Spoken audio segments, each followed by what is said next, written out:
अब आगे हम लोग बात करने वाले हैं किसके बारे में, प्रोजेक्टाइल मोशन के बारे में बात कर रहे हैं, that is motion under gravity in 2D। तो अभी अपन बात कर रहे हैं प्रोजेक्टाइल मोशन।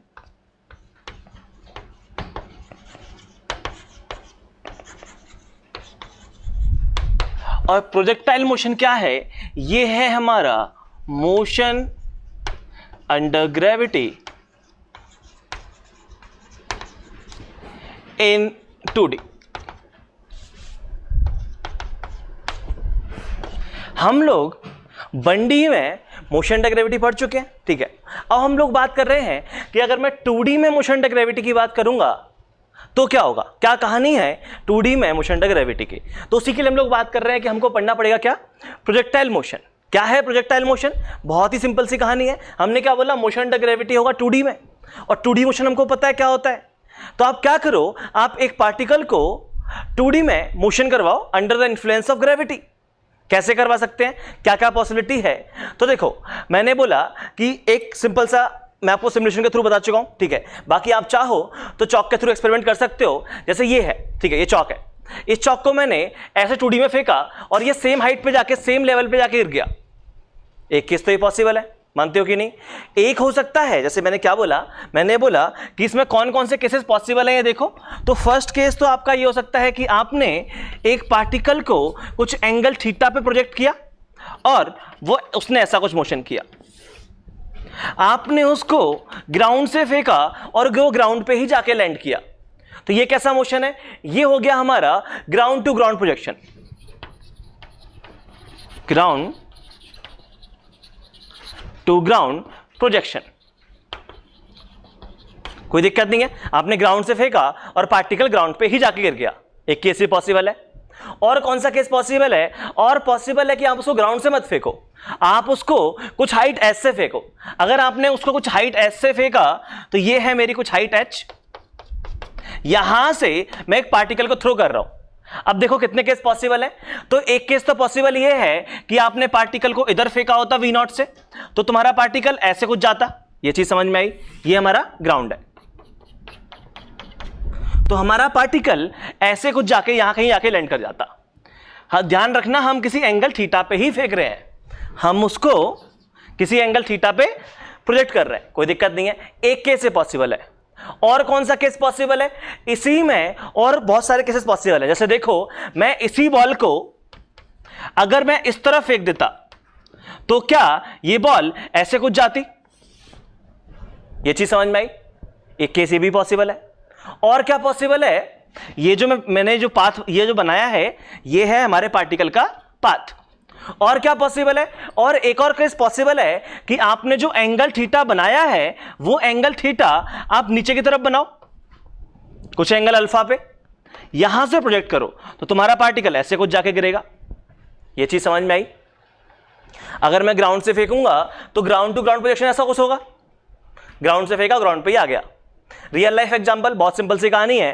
क्या करो, तो हम लोग क्रिकेट खेल रहे हैं, ठीक है, और क्रिकेट खेल रहे हैं और वहां पे तुमने बॉलर ने बॉल कराई, बॉल जो है वो बैट से स्ट्राइक हुई और स्ट्राइक होने के बाद ग्राउंड पे जाके लैंड कर गई।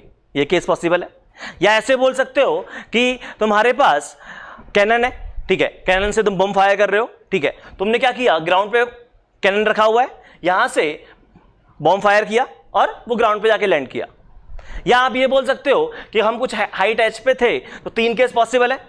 या तो कुछ एंगल जो है with ground, angle with horizontal axis कितना है, 0 है, या एंगल कुछ ऊपर की तरफ है या एंगल कुछ नीचे की तरफ है। यही केस पॉसिबल है, कोई दिक्कत नहीं है, ठीक है।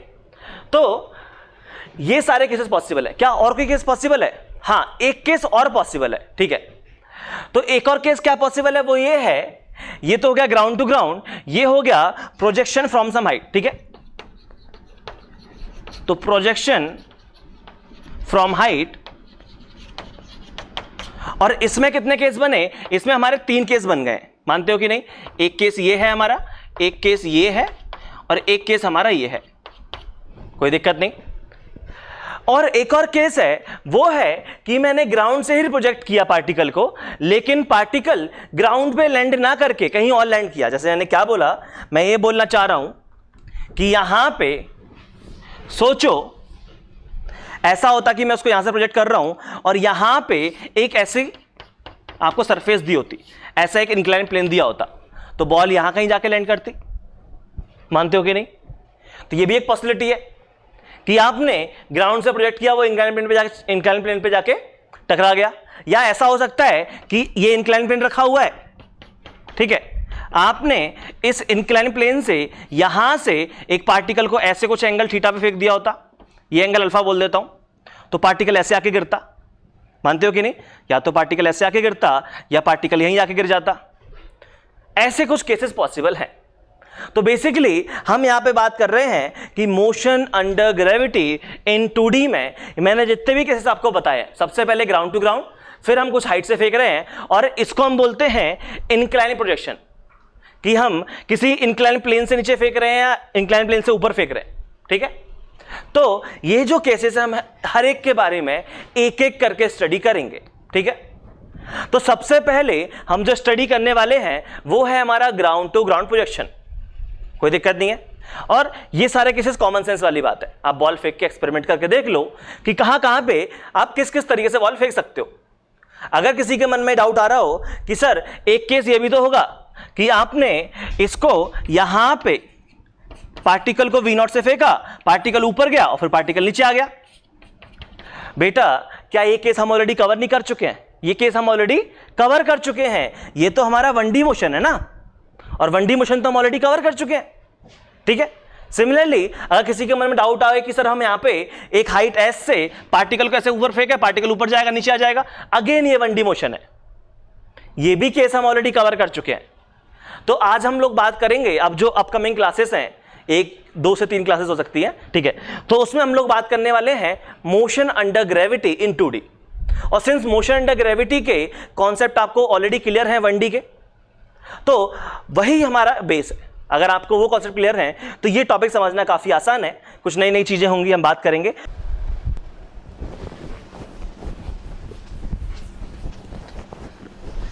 चलो तो अपन बात कर रहे हैं क्या, ग्राउंड टू ग्राउंड प्रोजेक्शन। तो सबसे पहले हम लोग बात कर रहे हैं फर्स्ट केस के बारे में, ठीक है, केस नंबर 1। और केस नंबर 1 क्या है हमारा, देख लेते हैं। केस नंबर 1 जो है वो है हमारा ground to ground projection.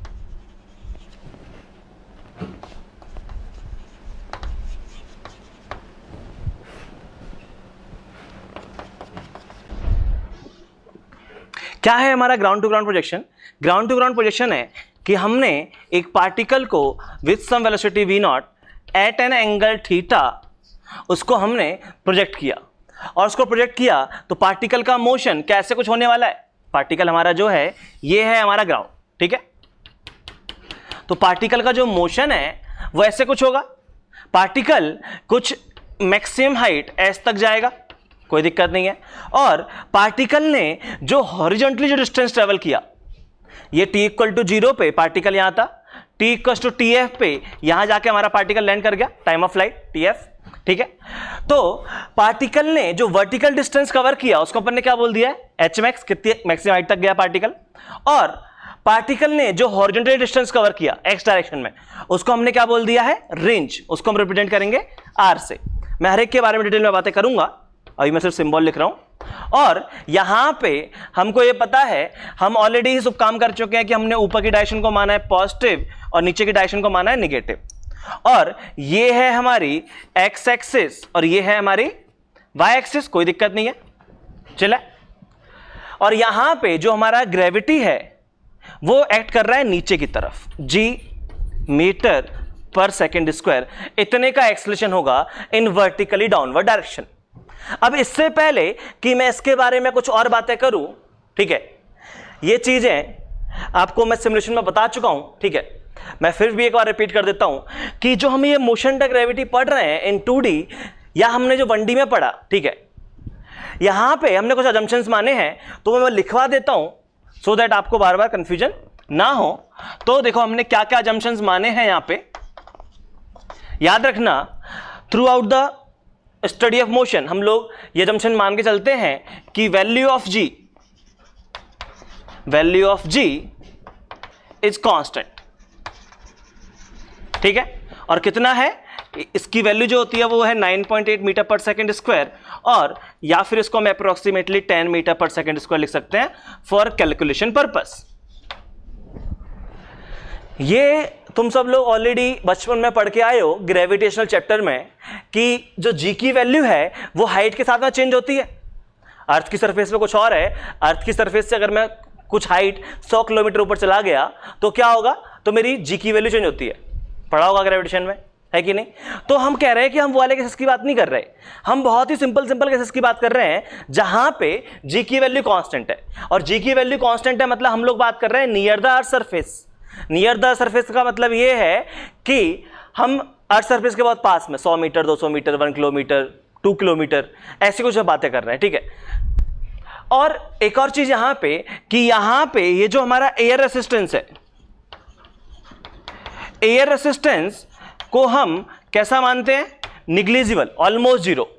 Until and unless question में मेंशन ना किया हो कि आपको एयर रेजिस्टेंस लेना है, हम एयर रेजिस्टेंस नहीं लेंगे। हम लोग अभी बहुत ही सिंपल केसेस की बात कर रहे हैं कि पहले सीख तो जाए होता क्या है हमारा प्रोजेक्टाइल मोशन, ठीक है। और एक बार हमने ये सीख लिया कि प्रोजेक्टाइल मोशन क्या है, फिर हम एयर रेजिस्टेंस को भी कंसीडर करके क्वेश्चन सॉल्व कर सकते हैं, कोई दिक्कत नहीं है ना। मैं ऐसे क्वेश्चन सॉल्व करवा दूंगा आगे। तो ये हमने कुछ असम्पशंस माने हुए। और एक और चीज जो नेक्स्ट इंपॉर्टेंट पॉइंट है, और ध्यान से सुनना, ठीक है, ये ऑलरेडी मैं एक्सप्लेन कर चुका हूं, ये है हमारा गैलीलियोस स्टेटमेंट। क्या है गैलीलियो का स्टेटमेंट? गैलीलियो का स्टेटमेंट ये था कि टू म्यूचुअली परपेंडिकुलर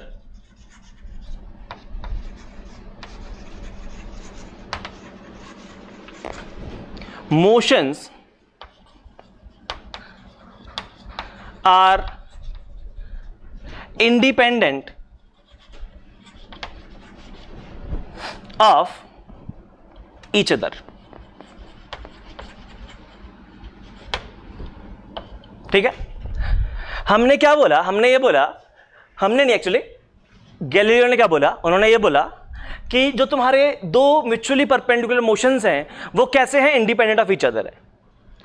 कैसे समझना है इस चीज को, इसको समझने के लिए मैंने सिमुलेशन बताया क्लास की स्टार्टिंग में, ठीक है। तो वहां पे मैं ये पॉइंट ऑलरेडी एक्सप्लेन कर चुका हूं कि आप जो परपेंडिकुलर दो मोशंस कर रहे हो वो एक दूसरे के इंडिपेंडेंट होंगे, उनको कोई मतलब नहीं है कि जैसे लेट्स सपोज मैं बात कर रहा हूं कि यहां पे जो मेरा पार्टिकल है, ठीक है, वो 2D मोशन कर रहा होता, और 2D मोशन कर रहा होता तो वो एक्स के लॉन्ग भी जा रहा है, ठीक है, और वो वाई के लॉन्ग भी जा रहा है, दोनों तरफ वेलोसिटी है उसके पास, ठीक है। तो यहां पे उसने x में क्या उसकी वेलोसिटी है, क्या उसका पोजीशन है, ठीक है, या क्या उसका एक्सेलरेशन है, इससे y के पैरामीटर से फर्क नहीं पड़ेगा। x में क्या काइनेमेटिक्स पैरामीटर हैं उससे y के मोशन पे कोई इफेक्ट नहीं पड़ रहा है। y का मोशन इंडिपेंडेंट है, x का मोशन इंडिपेंडेंट है। बेसिकली मैं क्या बोलना चाह रहा हूं, मैं ये बोलना चाह रहा हूं यहां पे कि जैसे ये जो है ये है हमारा 2D मोशन, और इस 2D मोशन में हम लोग क्या बात कर रहे हैं कि अगर हमने पार्टिकल को v0 से फेंका है और ये एंगल थीटा है तो क्या x के लॉन्ग वेलोसिटी आ जाएगी v0 cos थीटा, और y के लॉन्ग वेलोसिटी आ जाएगी v0 sin थीटा। ये समझ में आया?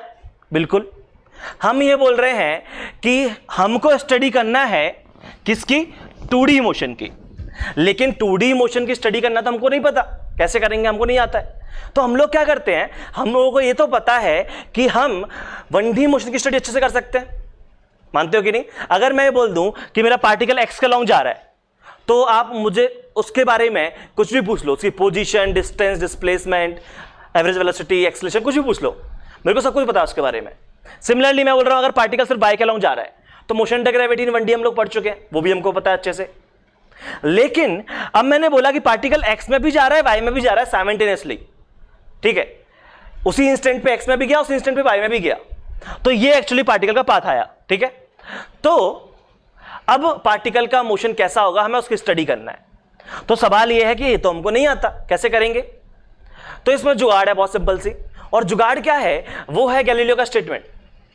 गैलीलियो का स्टेटमेंट ये था कि अगर आप दो परपेंडिकुलर मोशंस की बात कर रहे हो तो वो इंडिपेंडेंट ऑफ ईच अदर है। तो क्या इस 2D मोशन को मैं दो इंडिपेंडेंट 1D मोशन में कन्वर्ट कर सकता हूं? दो अगर मैंने परपेंडिकुलर डायरेक्शन में 1D मोशन ले लिए तो इंडिपेंडेंट हो जाएंगे। और मैं 1D क्यों ले रहा हूं? क्योंकि 1D की मुझे स्टडी करना आता है।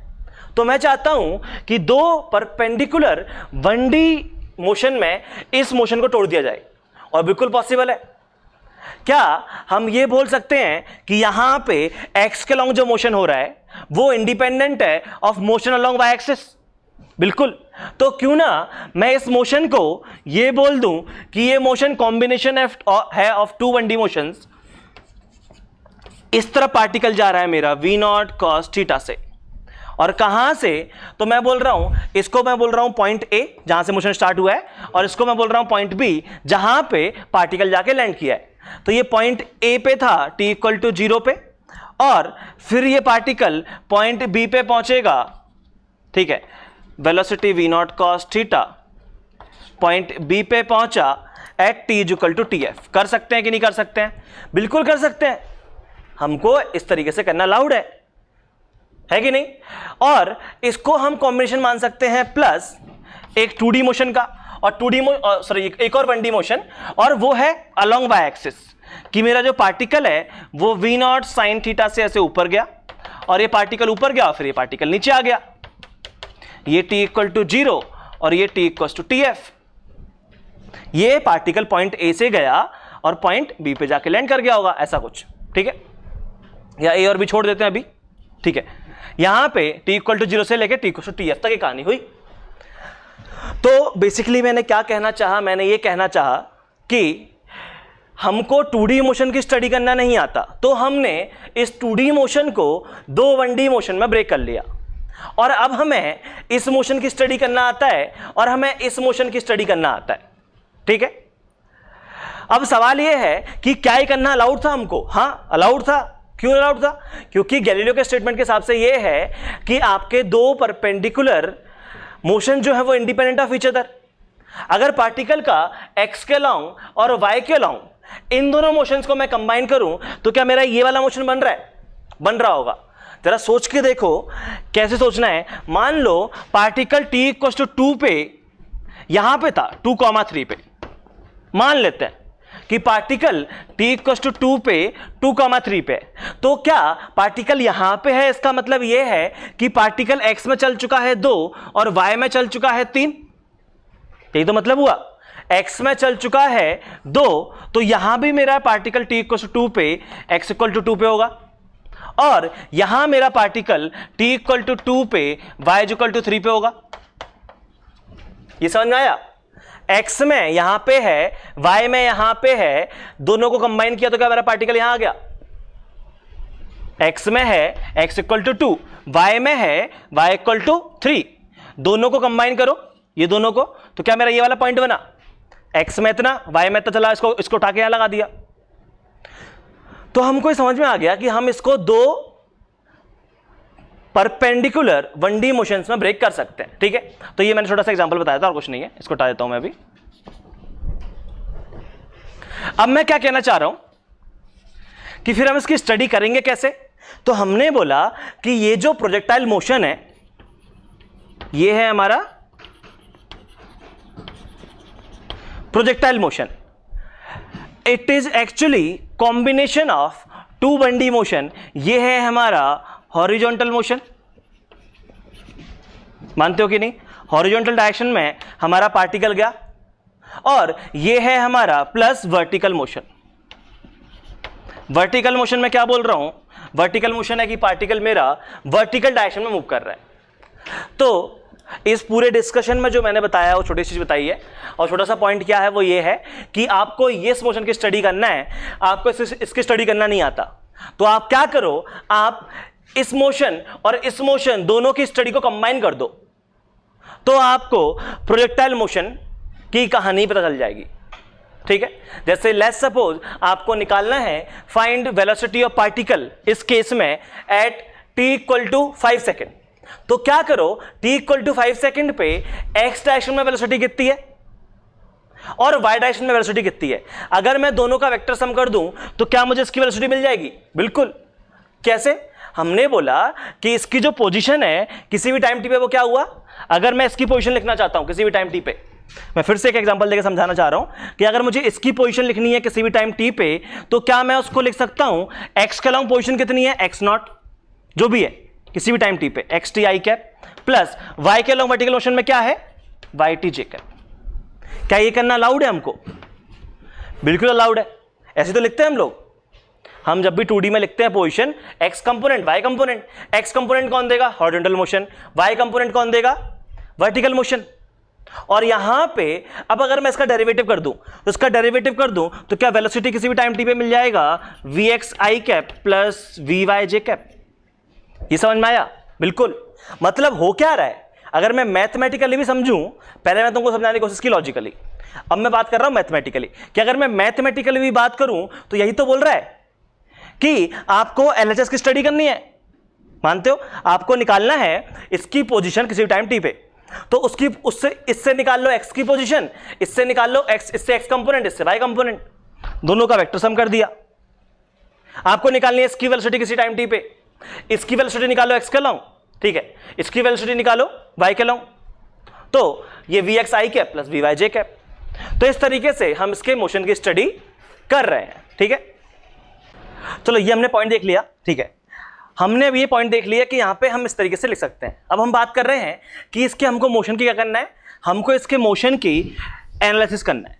तो आप क्या करो, आपको इसके मोशन की एनालिसिस करना है, तो इस प्रोजेक्टाइल मोशन की एनालिसिस करूंगा तो मैं हॉरिजॉन्टल मोशन की एनालिसिस कर लूं, और मैं एनालिसिस कर लूं वर्टिकल मोशन की, और मैं दोनों की एनालिसिस के कॉम्बिनेशन को बोल सकता हूं analysis of projectile motion.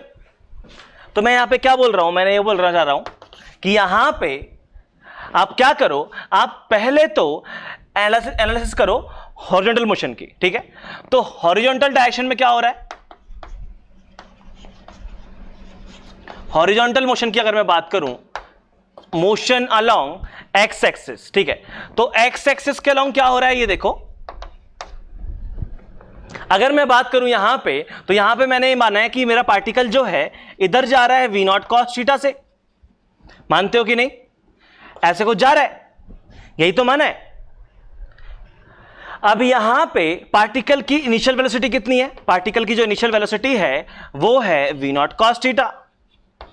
Particle का एक्सेलरेशन कितना है, वो है 0, कोई एक्सेलरेशन ही नहीं है। तो पार्टिकल की वेलोसिटी किसी भी टाइम पे क्या, टी पे क्या हो जाएगी, v = u + at आता है फॉर्मूला, और v = u + at फॉर्मूला लगा दूं तो क्या ये हो जाएगा v0 cos थीटा, क्योंकि at तो मेरा कैसा बन गया है, 0 बन गया है। तो किसी भी टाइम t पे अगर मैं पार्टिकल की वेलोसिटी की बात करूं तो वो कितना आ जाएगा, v0 cos थीटा। और अगर मैं डिस्प्लेसमेंट की बात करूं अलोंग एक्स एक्सिस, तो वो कितना आ रहा है, वो मेरा आ रहा है, इसको मैं बोलता हूं ux, इसको ax, इसको vx किसी भी टाइम t पे, इसको sx, x के अलोंग। ठीक है, तो डिस्प्लेसमेंट किसी भी टाइम t पे क्या हो जाएगा, यहां मेरा पार्टिकल मूव कर रहा है विद कांस्टेंट वेलोसिटी। अगर t = 0 पे यहां है, किसी भी टाइम t पे पूछा कितना sx है, तो क्या मैं निकाल सकता हूं, कैसे निकाल सकते हैं, स्पीड इंटू टाइम। तो v0 cos theta into time. ये तो हमने एनालाइज किया motion along x axis. Similarly मैं एनालाइज करता हूं मोशन अलोंग वाई एक्सिस। तो वर्टिकल डायरेक्शन में क्या हो रहा होगा, तो देखो वर्टिकल डायरेक्शन में क्या हो रहा होगा, ये हम बात कर रहे हैं वाई एक्सिस के बारे में, और मैं कैसे एनालाइज कर पा रहा हूं, मैं इसकी बात तो नहीं कर पा रहा था, लेकिन मुझे ही पता है कि इस 1D की बात कर सकता हूं। सिमिलरली वाई डायरेक्शन में जो मेरा 1D मोशन हो रहा है वो ऐसा है कि पार्टिकल v0 sin थीटा से ऊपर गया और पार्टिकल ऐसा कुछ मोशन करके नीचे आ गया वापस। तो अगर मैं इसकी वेलोसिटी की बात करूं, इनिशियल वेलोसिटी तो कितनी है, वो है v0 sin थीटा। और अगर मैं इसके एक्सेलरेशन की बात करूं तो वो कितना है, -g, क्योंकि वो नीचे की तरफ g एक्ट कर रहा है और नीचे की डायरेक्शन को मैंने माना है नेगेटिव।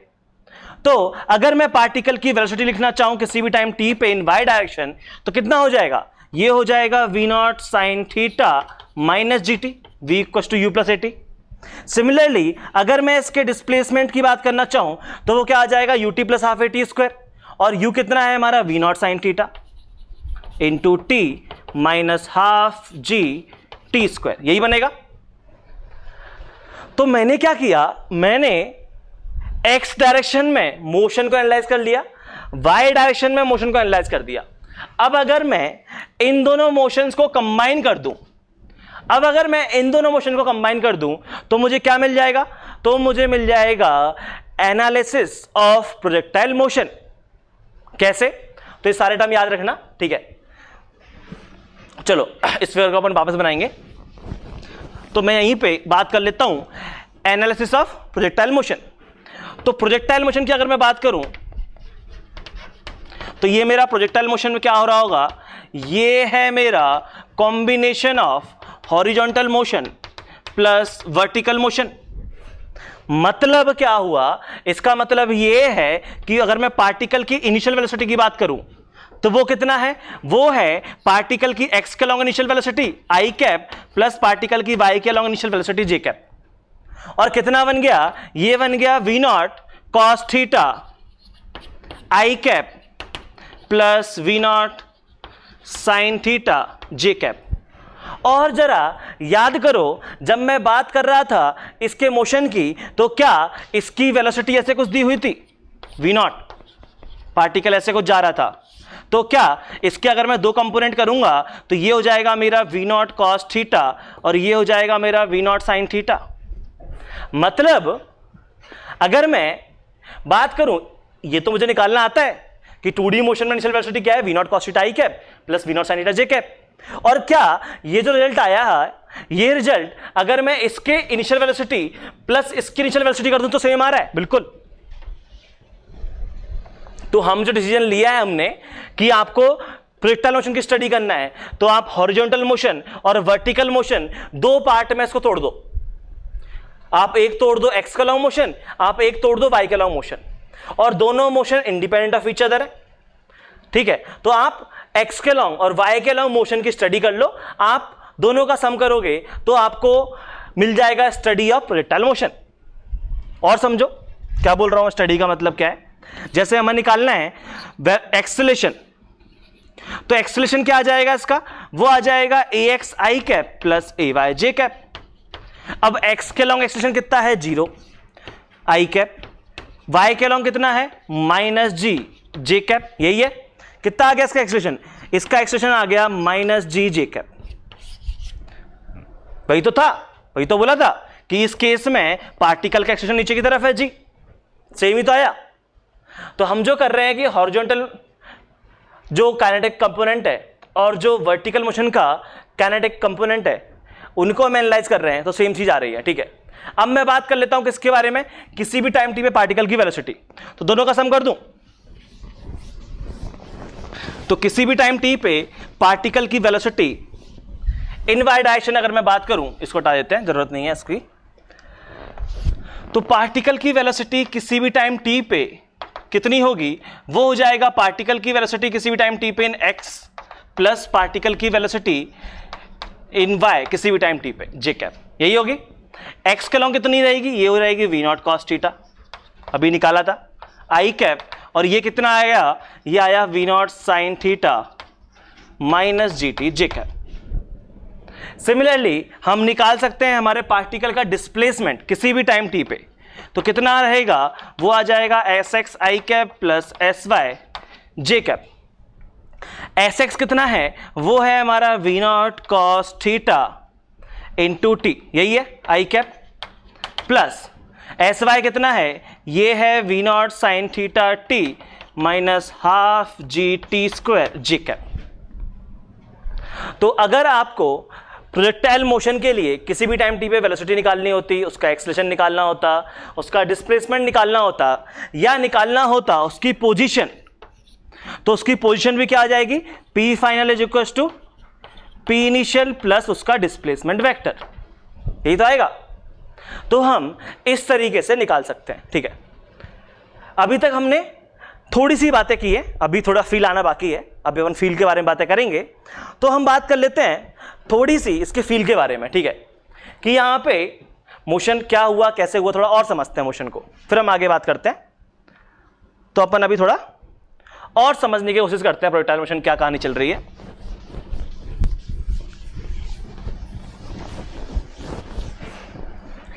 तो हमने क्या बोला था? हमने बोला था कि प्रोजेक्टाइल मोशन में क्या हो रहा है, हमने एक पार्टिकल को वी नॉट वेलोसिटी से यहां से फेंका और हमारा पार्टिकल जो है वो ग्राउंड पे जाके वापस लैंड कर गया है, ठीक है।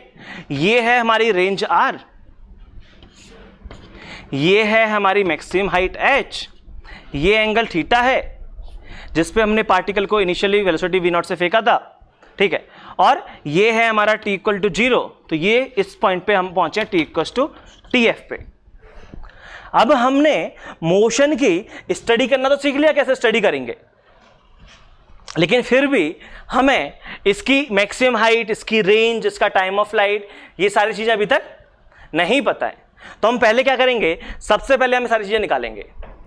और इसी केस में ये जो पार्टिकल का पाथ है इसको हम क्या बोल सकते हैं, आप पाथ बोलो या आप इसको बोल दो ट्रेजेक्ट्री। आप इसको पाथ बोल सकते हो या आप इसको बोल सकते हो ट्रेजेक्ट्री। और ये कैसी होती है, ये होती है पैराबोलिक शेप की। ये हमारा पार्टिकल एक पैराबोलिक शेप में मोशन कर रहा है, ठीक है। जैसे सर्कुलर होता है कि एक पार्टिकल सर्कुलर में मूव कर रहा है, सर्कुलर मोशन हो गया, वैसे ही हमारा पार्टिकल यहाँ पैराबोलिक शेप में मूव कर रहा है, तो उसका जो ट्रेजेक्ट्री है वो कैसे हो जाएगी, पैराबोला। ये अपन प्रूफ करेंगे अभी आगे, बाकी सिमुलेशन में देख चुके हैं अपन लोग। हम इसकी स्टडी स्टार्ट कर रहे हैं, तो हमने बोला यहां पे ये है हमारा v0 cos थीटा, ये है हमारा v0 sin थीटा। अभी पार्टिकल की मोशन की स्टडी स्टार्ट हुई है, अभी तक तो मैं सब कुछ बेसिक चीजें बता रहा था, अब ध्यान से सुनना, बहुत इंपॉर्टेंट पार्ट्स है, ठीक है। तो अब हम बात कर रहे हैं सबसे पहले कि ये बताओ पार्टिकल की मैक्सिमम हाइट कितनी रही होगी, पार्टिकल की मैक्सिमम हाइट कितनी रही होगी। तो मुझे निकालना है यहां पे सबसे पहले मैक्सिमम हाइट, और मैक्सिमम हाइट अगर मुझे निकालना है एच मैक्स बोल देता हूं मैं इसको, ठीक है। ये जो मेरा पार्टिकल का एच मैक्स है, मुझे ये निकालने के लिए मुझे कौन से मोशन की बात करनी चाहिए, हॉरिजॉन्टल मोशन या वर्टिकल मोशन, किसकी बात करनी चाहिए मेरे को, वर्टिकल मोशन की, क्योंकि पार्टिकल वर्टिकल डायरेक्शन में मोशन कर रहा है, इसीलिए यहां इस पॉइंट पे पहुंचा, कोई दिक्कत नहीं है। और अगर मैं बात करूं वर्टिकल मोशन की, तो यहां पे हमने क्या देखा, यहां पे हमने देखा, एक छोटी चीज और रिपीट कर रहा हूं, ध्यान सुनना, कि v0 cos थीटा क्या हमारी एक्स के लॉन्ग पार्टिकल की वेलोसिटी चेंज हो रही है, नहीं। क्यों, क्योंकि जो एक्सेलरेशन है वो तो सिर्फ y के लॉन्ग है, x के लॉन्ग कोई एक्सेलरेशन नहीं है। इसका मतलब ये है कि आप किसी भी टाइम t पे बात करो, पार्टिकल की जो वेलोसिटी है वो x के लॉन्ग v0 cos थीटा ही रहेगी, लेकिन y के लॉन्ग धीरे धीरे कम होती जा रही है। ये समझ में आया, ये v0 cos थीटा ये और कम हो गई, इस पॉइंट पे जाके x के लॉन्ग तो v0 cos थीटा ही है, लेकिन y के लॉन्ग कितना हो गया, 0, तभी तो hmax है। अगर y के लॉन्ग वेलोसिटी 0 हो गई तभी तो hmax है, मानते हो कि नहीं। बाकी आप 1D से समझो इस चीज को। यहां भी x कंपोनेंट कितना रहेगा, v0 cos theta, y component नीचे की तरफ है, यहां x component v0 cos theta, y component नीचे की तरफ है। जब पार्टिकल लैंड किया तो उस टाइम पे भी x component v0 cos theta है, और y कंपोनेंट क्या है इसके बारे में हम लोग बात करेंगे अभी। तो मैंने बोला कि इस पूरे मोशन में क्या हो रहा है कि x कंपोनेंट की वेलोसिटी तो v0 cos थीटा ही है, y कंपोनेंट की वेलोसिटी चेंज हो रही है। क्यों, क्योंकि y कंपोनेंट में पार्टिकल का मोशन कैसा हो रहा है, पार्टिकल ये v0 sin थीटा से ऐसे ऊपर गया फिर नीचे आया, तो इसकी वेलोसिटी एच मैक्स पे जाकर क्या हुई, 0 हो गई। मतलब अगर मुझे एच मैक्स निकालना है तो कॉन्सेप्ट क्या है, कॉन्सेप्ट ये है कि एट एच मैक्स पार्टिकल की जो वेलोसिटी है इन वाई डायरेक्शन वो कैसे हो जाएगी, 0 हो जाएगी।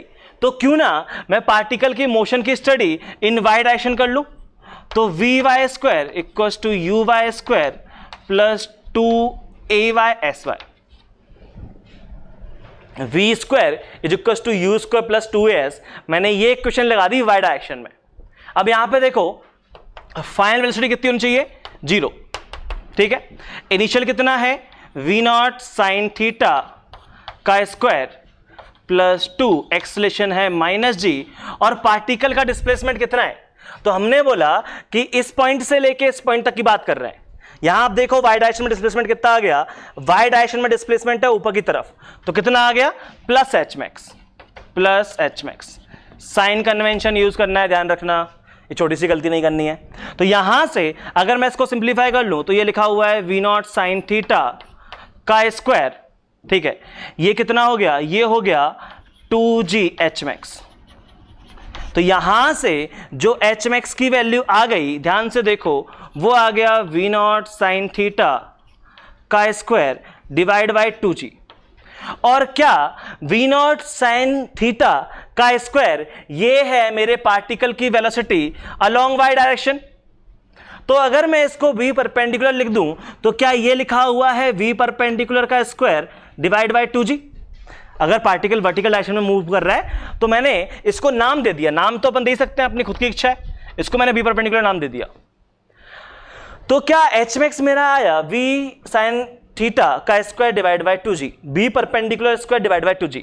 क्या ये आंसर आना कोई इत्तेफाक है? अगर ध्यान से देखो तो ये क्या लिखा हुआ है, ये लिखा हुआ है कि मेरा पार्टिकल जो है वो वर्टिकल डायरेक्शन में गया है, किस वेलोसिटी से, v नॉट साइन थीटा से, तो इसको b परपेंडिकुलर बोल दिया। और b परपेंडिकुलर से अगर मैंने किसी पार्टिकल को ऊपर फेंका तो ये लिखा हुआ है मोशन अंडर ग्रेविटी इन 1D। और इसमें जो पार्टिकल की एच मैक्स आती है, क्या ये आती है v स्क्वायर बाय 2g, याद है 1D का v स्क्वायर बाय 2g आती है। तो यहां पे ये v स्क्वायर बाय 2g आना कोई इत्तेफाक नहीं है, आना भी चाहिए था। क्यों? क्योंकि पार्टिकल जो ऊपर जा रहा है वो जा रहा है due to motion along vertical direction, इस मोशन की वजह से जा रहा है ना पार्टिकल। तो कौन रिस्पॉन्सिबल है? v perpendicular. v हॉरिजॉन्टल को तो कोई मतलब नहीं है कि नहीं, वो तो अपना x के लॉन्ग जा रहा है। तो y के लॉन्ग जो पार्टिकल जा रहा है वो जा रहा है v साइन थीटा से।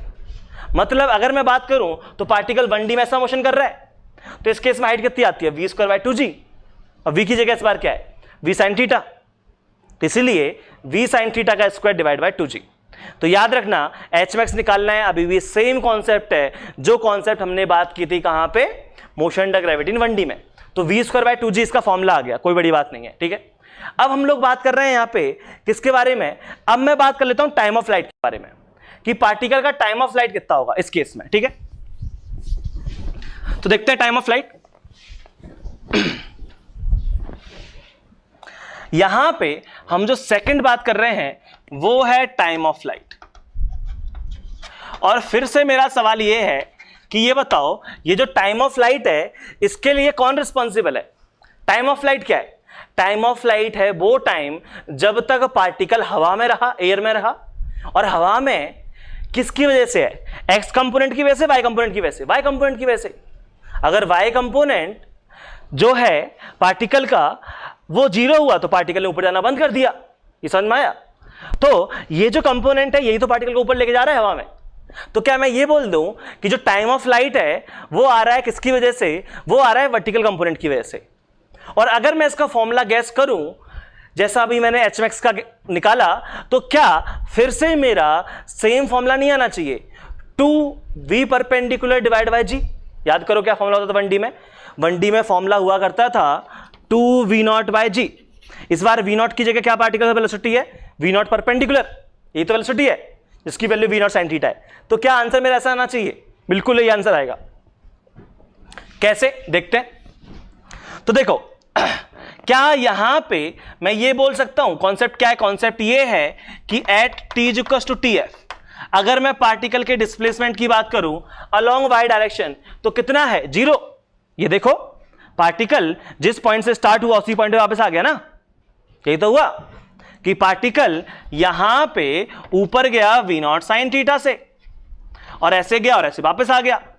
तो क्या t इक्वल्स टू tf पे पार्टिकल वापस सेम हाइट पे आ गया, ग्राउंड पे जाके लैंड कर गया। इसका मतलब इसका डिस्प्लेसमेंट कितना है, 0। बस हम यही कॉन्सेप्ट यूज कर रहे हैं। तो हम इक्वेशन अप्लाई कर देते हैं y के along S Y is equals to U Y T plus half A Y T square. और यहां पे ये कितना है, 0 है, यू वाई कितना है, we not sine theta, t कितना है, time of flight, plus half a कितना है, माइनस जी, ये आ जाएगा टाइम ऑफ फ्लाइट का स्क्वायर।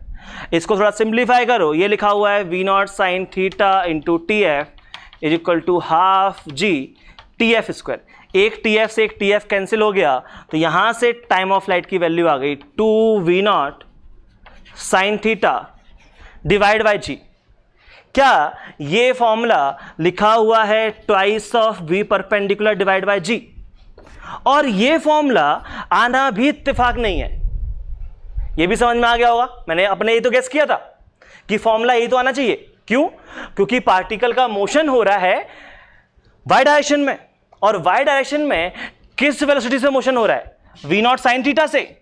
तो अगर पार्टिकल जाता है v नॉट से ऊपर तो आंसर आता है 2v naught by g. Particle गया v नॉट साइन थीटा से तो आंसर कितना आ जाएगा? 2v naught sine theta by g. समझ में आया? चले यहां तक, तो यहां तक कोई दिक्कत नहीं हुई होगी, ठीक है।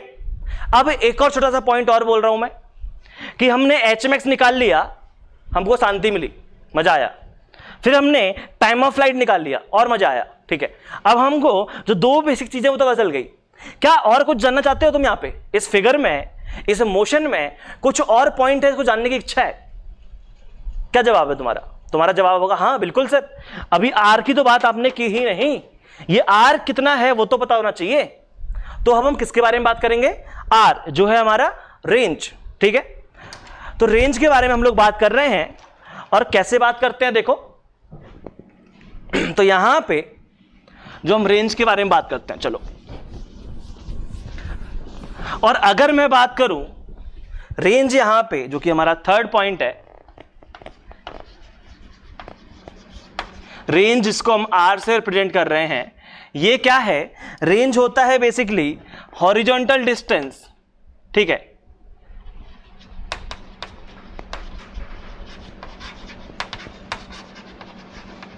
Horizontal distance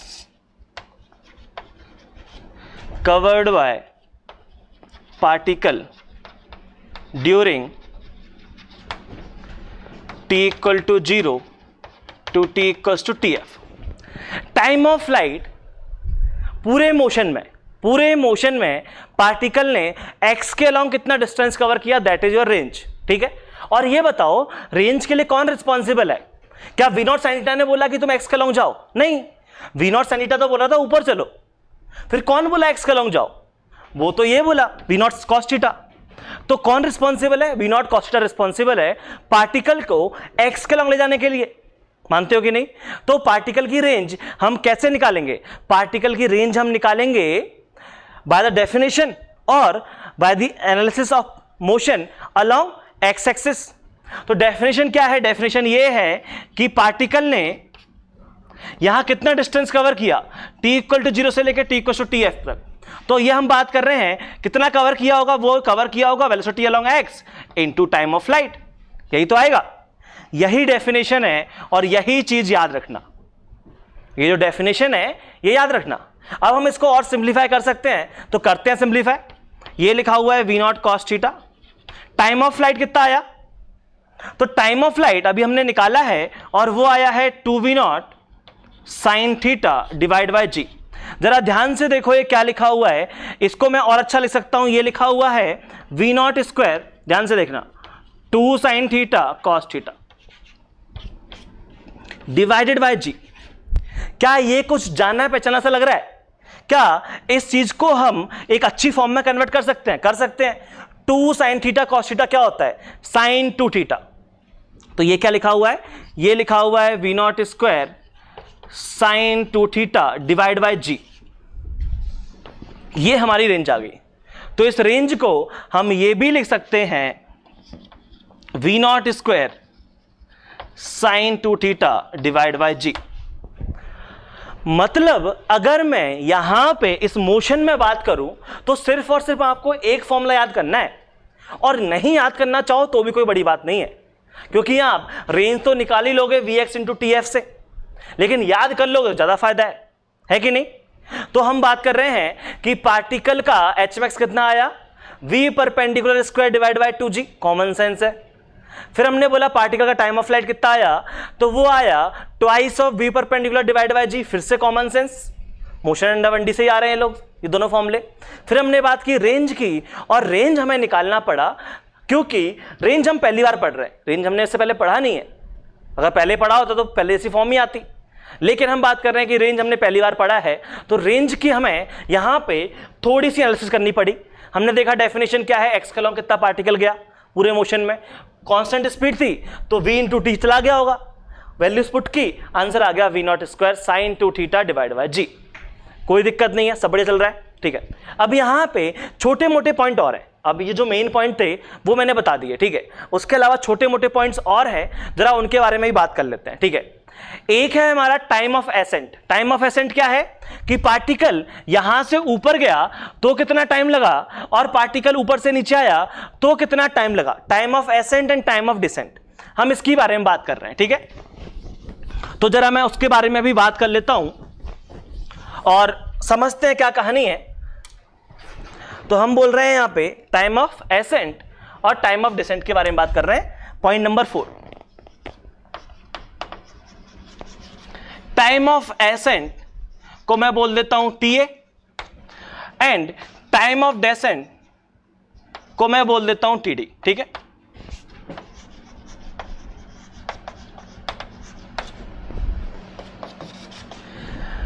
particle t equal to 0 पे यहां था, ठीक है, t इक्वल टू TA, अभी बहुत कुछ लिख दिया है, गौच पहुंच हो गया है, और t इक्वल टू TD पे पार्टिकल नीचे आ गया, तो जाने में टाइम लगा TA, आने में टाइम लगा TD। अब जरा अगर मुझे टाइम ऑफ एसेंट निकालना है, कैसे निकालूंगा जरा देखो, बहुत सिंपल है निकालना, ध्यान से देखना। टाइम ऑफ एसेंट अगर मैं निकालना चाहूं TA, तो क्या मैं ये बोल सकता हूं कि इसका कॉन्सेप्ट ये है कि at t equals to TA velocity along y is 0। बिल्कुल, t इक्वल्स टू TA पे पार्टिकल कहां पहुंच गया, SMax पे पहुंच गया, वेलोसिटी कितनी हो गई, 0 हो गई। तो क्या मैं यही कॉन्सेप्ट लगा दूं v equals to u plus AT, और अगर मैं ये कॉन्सेप्ट लगा दूं फाइनल वेलोसिटी 0, इनिशियली वेलोसिटी आ गई v0 sine theta minus g, expression है कितना -g, ये आ गया TA। तो क्या यहां से TA की वैल्यू आ गई v0 sine theta divide by g, ये समझ में आया। टाइम ऑफ एसेंट क्या आ गया, v0 sine theta divide by g, कोई दिक्कत नहीं है। अब मैं निकाल रहा हूं टाइम ऑफ डिसेंट, ठीक है, कि पार्टिकल को नीचे आने में कितना टाइम लगा, देखते चलना, बहुत छोटी छोटी कहानी है, ठीक है। TD के बारे में बात कर रहे हैं, और ये कैसे निकालेंगे, तो इसमें कॉन्सेप्ट ये है, हमको ये पता है कि अगर मैं TA प्लस TD की बात करूं तो मुझे टाइम ऑफ फ्लाइट मिल जाना चाहिए। अगर मैं TA प्लस TD की बात करूं तो क्या मुझे टाइम ऑफ फ्लाइट मिल जाना चाहिए, बिल्कुल मिलना चाहिए। तो यहां पे TA प्लस TD, तो यहां से TD कितना आ गया, ये आ गया time of flight minus time of accent. Values put कर दो, ये लिखा हुआ है किधर लिखें, इधर लिख लेते हैं। तो यहां पे वैल्यूज पुट कर देते हैं, तो ये क्या लिखा हुआ है, ये लिखा हुआ है 2v0 sine theta by g minus v0 sine theta divide by g, कितना बना, तो यहां से सॉल्व करने पे मेरा जो TD की वैल्यू है वो आ गया v0 sine theta divide by g। और अगर आप ध्यान से देखो तो क्या टाइम ऑफ एसेंट और टाइम ऑफ डिसेंट दोनों सेम आए हैं, ये चीज दिखी, TA और TD दोनों सेम आए हैं। और क्या दोनों सेम आने भी चाहिए थे, क्या दोनों सेम आने भी चाहिए थे, बिल्कुल। हमने क्या बोला, हमने यही तो बोल रहे हैं कि y के अलोंग पार्टिकल का मोशन कैसा है, सिमेट्रिक है, वही तो बोल रहे हैं कि y के अलोंग पार्टिकल का मोशन कैसा है, सिमेट्रिक है। तो जितना टाइम ऊपर जाने में लगा उतना ही टाइम नीचे आने में लगा, ये चीज समझ में आई, कोई दिक्कत नहीं है। तो याद रखना यहां पे y के अलोंग पार्टिकल का मोशन सिमेट्रिक है। तो यहां हमने ये छोटा सा पॉइंट ऑब्जर्व किया कि TA is equal to TD, और ये आ जाएगा टाइम ऑफ फ्लाइट बाय 2, और ये है v0 sine theta by g। और ये आना इत्तेफाक नहीं है, क्यों, क्योंकि हमारा motion along y axis is what, is symmetric. ये तो हम बात ही कर चुके हैं ना, जब हमने 1D मोशन पढ़ा था, motion under gravity for 1D, तब मैंने अच्छे से एक्सप्लेन किया था डिटेल में जाके कि y के अलोंग मोशन सिमेट्रिक होता है। तो यहां पे अगर मोशन सिमेट्रिक आ गया तो वो भी इत्तेफाक नहीं है, वो भी आना ही चाहिए था। तो यहां पे याद रखो कि ये चीज समझना बहुत आसान है, प्रोजेक्टाइल मोशन। अगर आपको 1D में मोशन पता है x के अलोंग और y के अलोंग, x के अलोंग तो नॉर्मल मोशन हो रहा है यूनिफॉर्म वेलोसिटी से, y के अलोंग क्या कर रहा है पार्टिकल, y के अलोंग पार्टिकल का हो रहा है मोशन अंडर ग्रेविटी 1D वाला, तो सेम चीजें यहां वैलिड है। और बात कर लेते हैं, और क्या बात कर सकते हैं, और बात कर सकते हैं कि पार्टिकल किस वेलोसिटी से जाके लैंड कर रहा है। पार्टिकल जब लैंड किया तब उसकी स्पीड कितनी थी, वेलोसिटी कितनी थी। ठीक है, तो नेक्स्ट पॉइंट की बात करता हूं मैं। नेक्स्ट पॉइंट है यहां पे speed of particle with which it reaches the ground। ये जब ग्राउंड पे पहुंचा तो इसकी स्पीड कितनी थी। तो हमने बोला कि इस मोशन की स्टडी करना काफी सिंपल सी चीज है। ये पार्टिकल हमारा v0 से गया, ध्यान से देखना क्या हो रहा है यहां पे। ये पार्टिकल हमारा यहां पे ऐसे कुछ v0 से आया हुआ है और इसके दो कंपोनेंट हैं, ये है v0 का cos थीटा और ये है v0 का sin थीटा, ये एंगल थीटा। अब हमने बात की कि जब पार्टिकल लैंड करेगा तो x के लॉन्ग वेलोसिटी तो अनचेंज रहेगी, y के लॉन्ग वेलोसिटी क्या है वो हमें निकालनी है अभी, और उन दोनों का जो नेट है वो हमारा आ जाएगा फाइनल वेलोसिटी, v डैश बोल देता हूं मैं इसको, और ये एंगल कुछ आएगा अल्फा। कोई दिक्कत नहीं है, ये एंगल आ गया हमारा अल्फा। तो जरा समझते हैं यहां पे क्या वैल्यूज है इन सब चीजों की। तो पार्टिकल लैंड किया y के लॉन्ग, और पार्टिकल जब लैंड किया यहां पे, तो क्या इस पर्टिकुलर केस में मैं ये बोल दूं कि sy जो है वो हमारा 0 है। तो अगर मैं लगा दूं v² = u² + 2as along y direction, कोई दिक्कत नहीं होनी चाहिए। ये vy हमें निकालना है, इनिशियल कितना है v0 sin theta plus 2a है -g और डिस्प्लेसमेंट हो गया 0। तो ये वाला टर्म कितना बन गया, 0 बन गया। तो क्या यहां से हमारी वेलोसिटी अलोंग y, ये जो आ गया लैंड करते टाइम वो आ गया v0 sin थीटा। मतलब पार्टिकल जिस स्पीड से y में गया उसी स्पीड से वापस नीचे आ गया, और ये आ गया हमारा v0 sin थीटा। और मैं फिर से कहता हूं ये आना भी इत्तेफाक नहीं है। क्यों? क्योंकि पार्टिकल जिस स्पीड से जाता है उसी से तो नीचे आता है, यही तो पढ़ा था हमने 1D में। तो y के लॉन्ग पार्टिकल जिस स्पीड से गया y के लॉन्ग उसी स्पीड से पार्टिकल वापस लैंड किया, ये इत्तेफाक नहीं है। v0 sin थीटा से गया और v0 sin थीटा से ही तो लैंड करना चाहिए, ग्राउंड टू ग्राउंड पोजीशन हो रहा है। तो अब क्या बचा, अब हम बोल रहे हैं इस एंगल अल्फा की बात कर लो। तो क्या यहां से आपको देख के समझ में आ गया कि यहां पे अगर हम इस v डैश की बात करते हैं तो v डैश हमारा v0 आ गया। कैसे बोला? तो अगर मैं पहले v डैश वेक्टर लिख देता हूं, ये आ गया v0 cos theta i cap minus v0 sin theta j cap. तो अब अगर मैं इसका मैग्नीट्यूड निकालूंगा यहां पे, तो इसका मैग्नीट्यूड कितना आ जाएगा, v0 आ जाएगा, देख लो, cos थीटा sin थीटा बन जाएगा।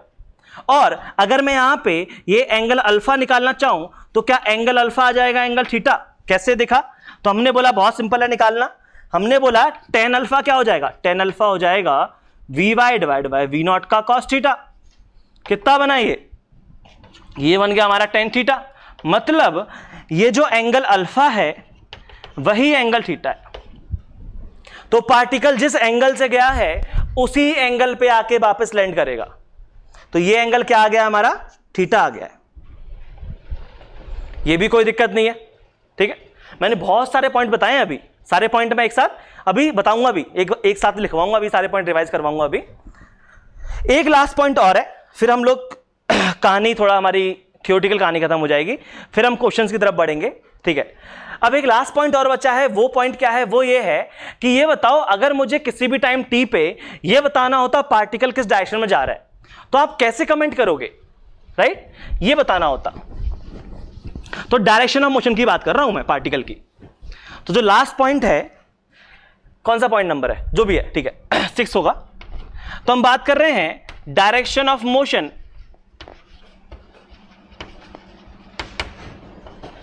At any time.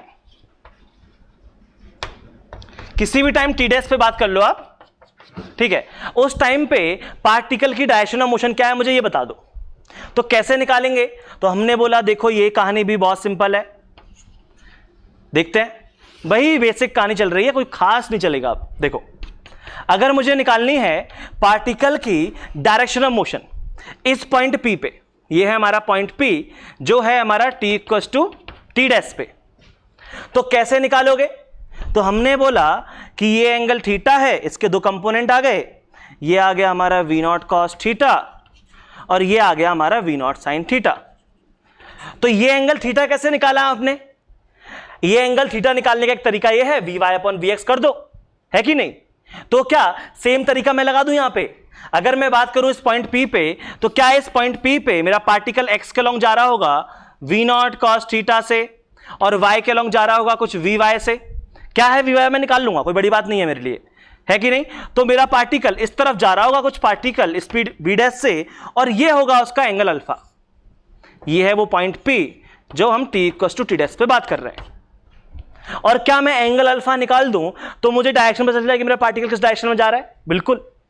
और अगर मैं वी वाई की बात करूं तो वी वाई मेरा कितना है इस केस में? वी वाई अगर मैं बात करूं तो क्या वो है we not sine theta minus G T dash? बिल्कुल, ठीक है। और एक्स के लॉन्ग कितना है? एक्स के लॉन्ग तो है ही हमारा कितना? V not cos theta.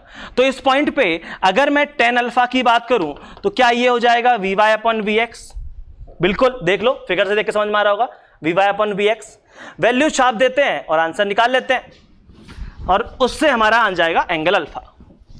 तो आप निकाल सकते हो यहां से कितना आ गया, ये आ जाएगा हमारा V not sine theta minus G T dash divide by V not cos theta. तो यहां से आप वो एंगल अल्फा निकाल सकते हो और आप बोल सकते हो कि मेरा पार्टिकल इस एंगल पे जा रहा होगा, कोई समस्या नहीं है। तो इस तरीके से हमने इसकी बहुत सारी स्टडी कर चुके हैं, ठीक है। यहां तक कोई दिक्कत नहीं है, इन सारे पॉइंट्स में सब बढ़िया चल रहा है, कोई इशू नहीं।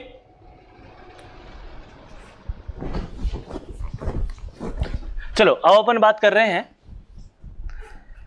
कि मैंने क्या क्या तुम्हें पढ़ा दिया। एक बार मैं फिर से सारी चीजें पॉइंट बता देता हूं सो दैट जो भी हमने पढ़ा है वो सारी पॉइंट एक बार समराइज हो जाए, सारे पॉइंट, ठीक है। तो हमने क्या क्या बोला, हमने क्या कहानी सुनाई? तो हमने बोला कि ये जो है हमारा, हमने एक पार्टिकल को वी नॉट से किसी एंगल थीटा पे प्रोजेक्ट किया होता तो ये ग्राउंड टू ग्राउंड प्रोजेक्शन होता है, पार्टिकल ग्राउंड टू ग्राउंड जाएगा।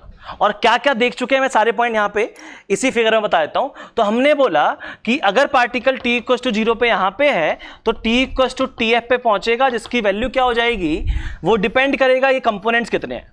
तो ये है तुम्हारा, इसको मैं बोल दूं v हॉरिजॉन्टल, इसको मैं बोल दूं v परपेंडिकुलर। और हमें पता है v हॉरिजॉन्टल की वैल्यू क्या है, हमें ये पता है v हॉरिजॉन्टल होगा v not cos theta, v perpendicular होगा v नॉट साइन थीटा, ठीक है। तो यहां पे जो टाइम ऑफ फ्लाइट आएगा वो आ जाएगा twice of v perpendicular by g, यही बोला हमने, टाइम ऑफ फ्लाइट, ठीक है। और इसी चीज को आप लिख सकते हो किसकी फॉर्म में? तो मैंने यहां पे चलो एक एक चीज सारी चीज बता देता हूं। सबसे पहले टाइम ऑफ फ्लाइट ये होता है twice of v perpendicular by g, जिसको आप लिख सकते हो twice of v naught sine theta divide by g। पहला पॉइंट निकाला। दूसरा पॉइंट हमने फिगर आउट किया कि यहां पे अगर आप बात करोगे एच मैक्स की, तो एच मैक्स जो है वो किसकी वजह से आ रहा है?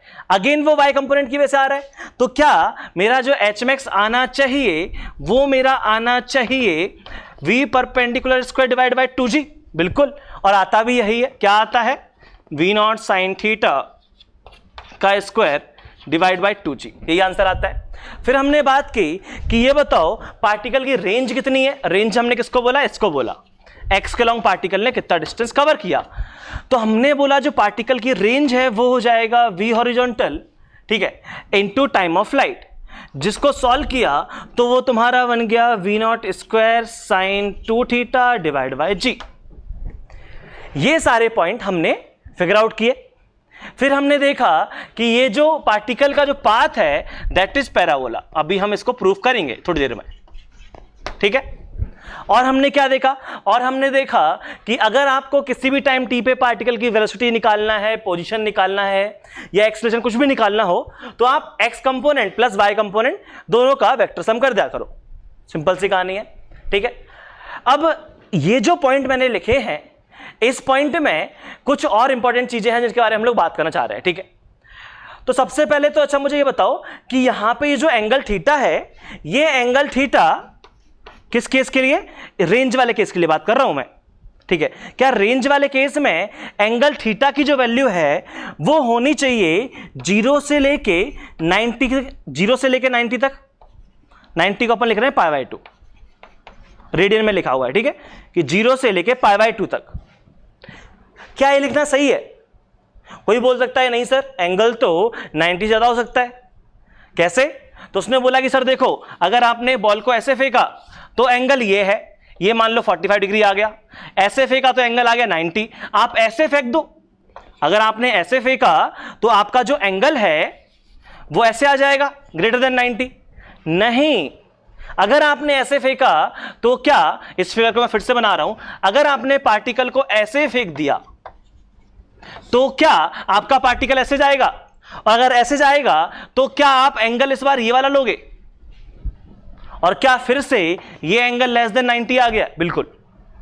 तो हम बात कर रहे हैं 0 से 90 के बीच की ही बात कर रहे हैं, यहां पे जो एंगल है वो 0 से 90 के बीच में ही है। समझ में आया ना? या तो आपने पार्टिकल को इधर फेंका होगा तो आप ऐसे फेंको, ये वाला प्रोजेक्टाइल मोशन होगा, या इधर फेंकोगे तो ऐसा प्रोजेक्टाइल मोशन होगा। समझ में आ गया? कोई दिक्कत नहीं है, सब बढ़िया है, ठीक है। अच्छा, और सुनते हैं। अब हम लोग बात कर रहे हैं यहां पे कुछ सिंपल से केसेस के बारे में। ये मान लो इलस्ट्रेशन है इसके, ठीक है। या यहां पे सबसे पहले मैं बात करूं, और ये सारे केसेस इंपॉर्टेंट है, याद रखना, ठीक है, जो भी मैं बता रहा हूं। हमें बात करना है कि ये बताओ किस एंगल थीटा पे हमारा एच मैक्स मैक्सिमम होगा, ठीक है। तो क्वेश्चन होता find angle theta for maximum value of H max. ये जो आपने मैक्सिमम हाइट अचीव की है, इस मैक्सिमम हाइट एच की मैक्सिमम वैल्यू कब आएगी? तो हमने बोला यहां पे हम लोग क्या बोल रहे हैं, इन सारे केसेस में हम ये बोल रहे हैं कि पार्टिकल का जो स्पीड है वो कांस्टेंट है, ठीक है। देखो पहले एच मैक्स का फॉर्मूला समझ लो, कैसे सॉल्व कर रहा हूं मैं। मैंने बोला एच मैक्स का फॉर्मूला क्या है, ये है v0 स्क्वायर, ठीक है, sign square theta divide by 2g, यही है फॉर्मूला। हमने बोला यहां पे ये जो v0 है और g है वो कैसा है, कांस्टेंट है। इस केस में हमारा v0 और g ये कैसे है, कांस्टेंट है, और एंगल थीटा जो है वो हमारा वेरिएबल है। मतलब एक ऐसा केस होता कि मैं एक बॉल को अलग अलग एंगल थीटा पे फेंक रहा होता, तो ये बताओ किस एंगल थीटा पे पार्टिकल की जो मैक्सिमम हाइट है वो सबसे ज्यादा आएगी, ये सवाल है। तो सिंपल सी कहानी है, आपका ये जो मैथमेटिकल फॉर्मूला है मैक्सिमम होना चाहिए, और ये मैक्सिमम कब होगा, अगर आपको एच मैक्स को मैक्सिमम चाहिए।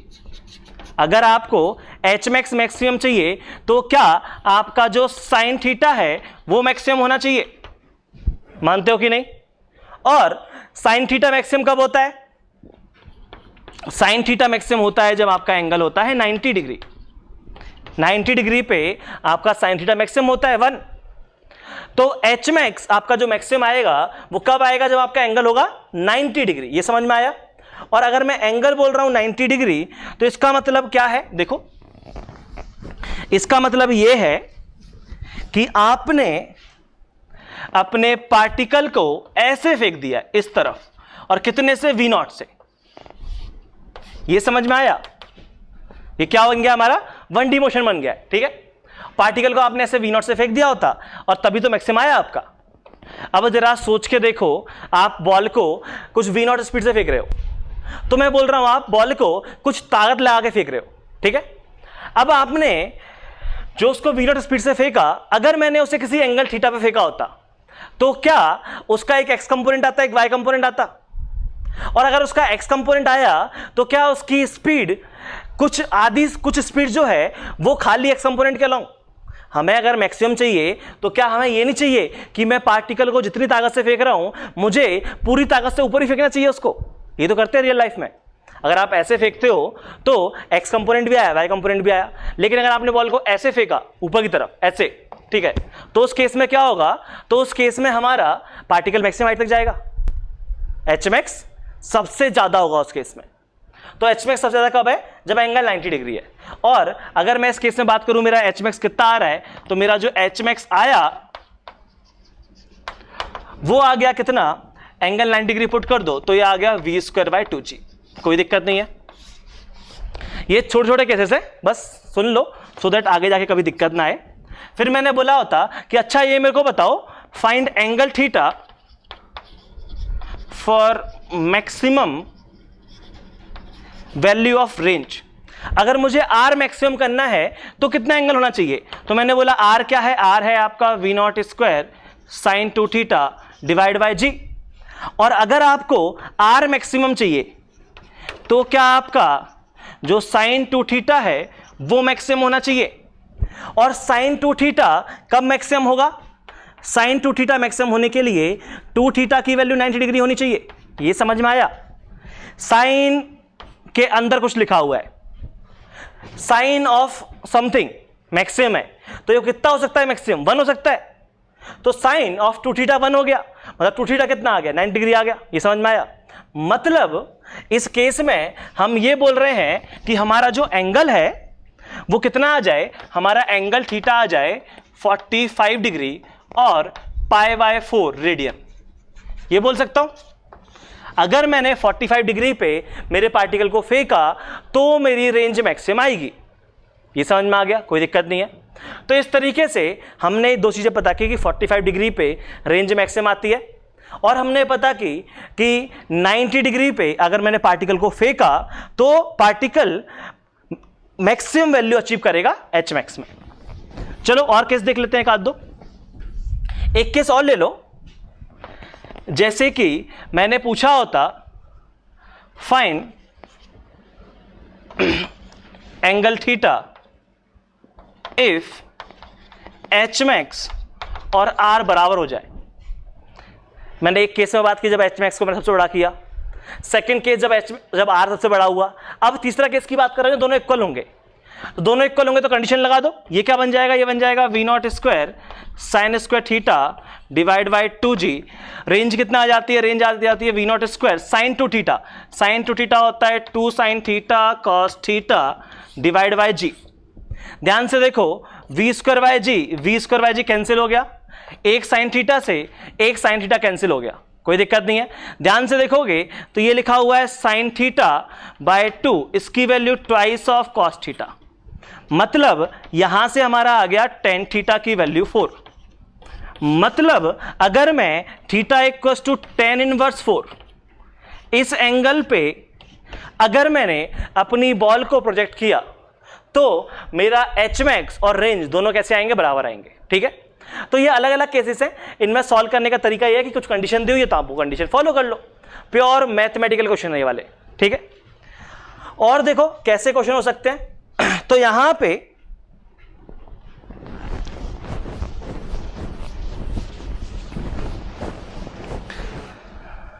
जैसे मान लो एक केस ये वाला होता हमारा कि हम जो पार्टिकल है उसको हम फेंक रहे हैं 50 मीटर पर सेकंड से, और ये जो एंगल है ये एंगल आपको दिया हुआ है, लेट्स सपोज कितना एंगल लेना चाहोगे? हम ले लेते हैं ये जो एंगल है वो हमने मान लिया 53 डिग्री।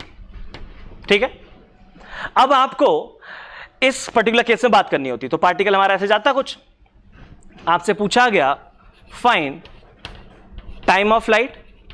ठीक है, आपसे पूछा गया find H max, find range.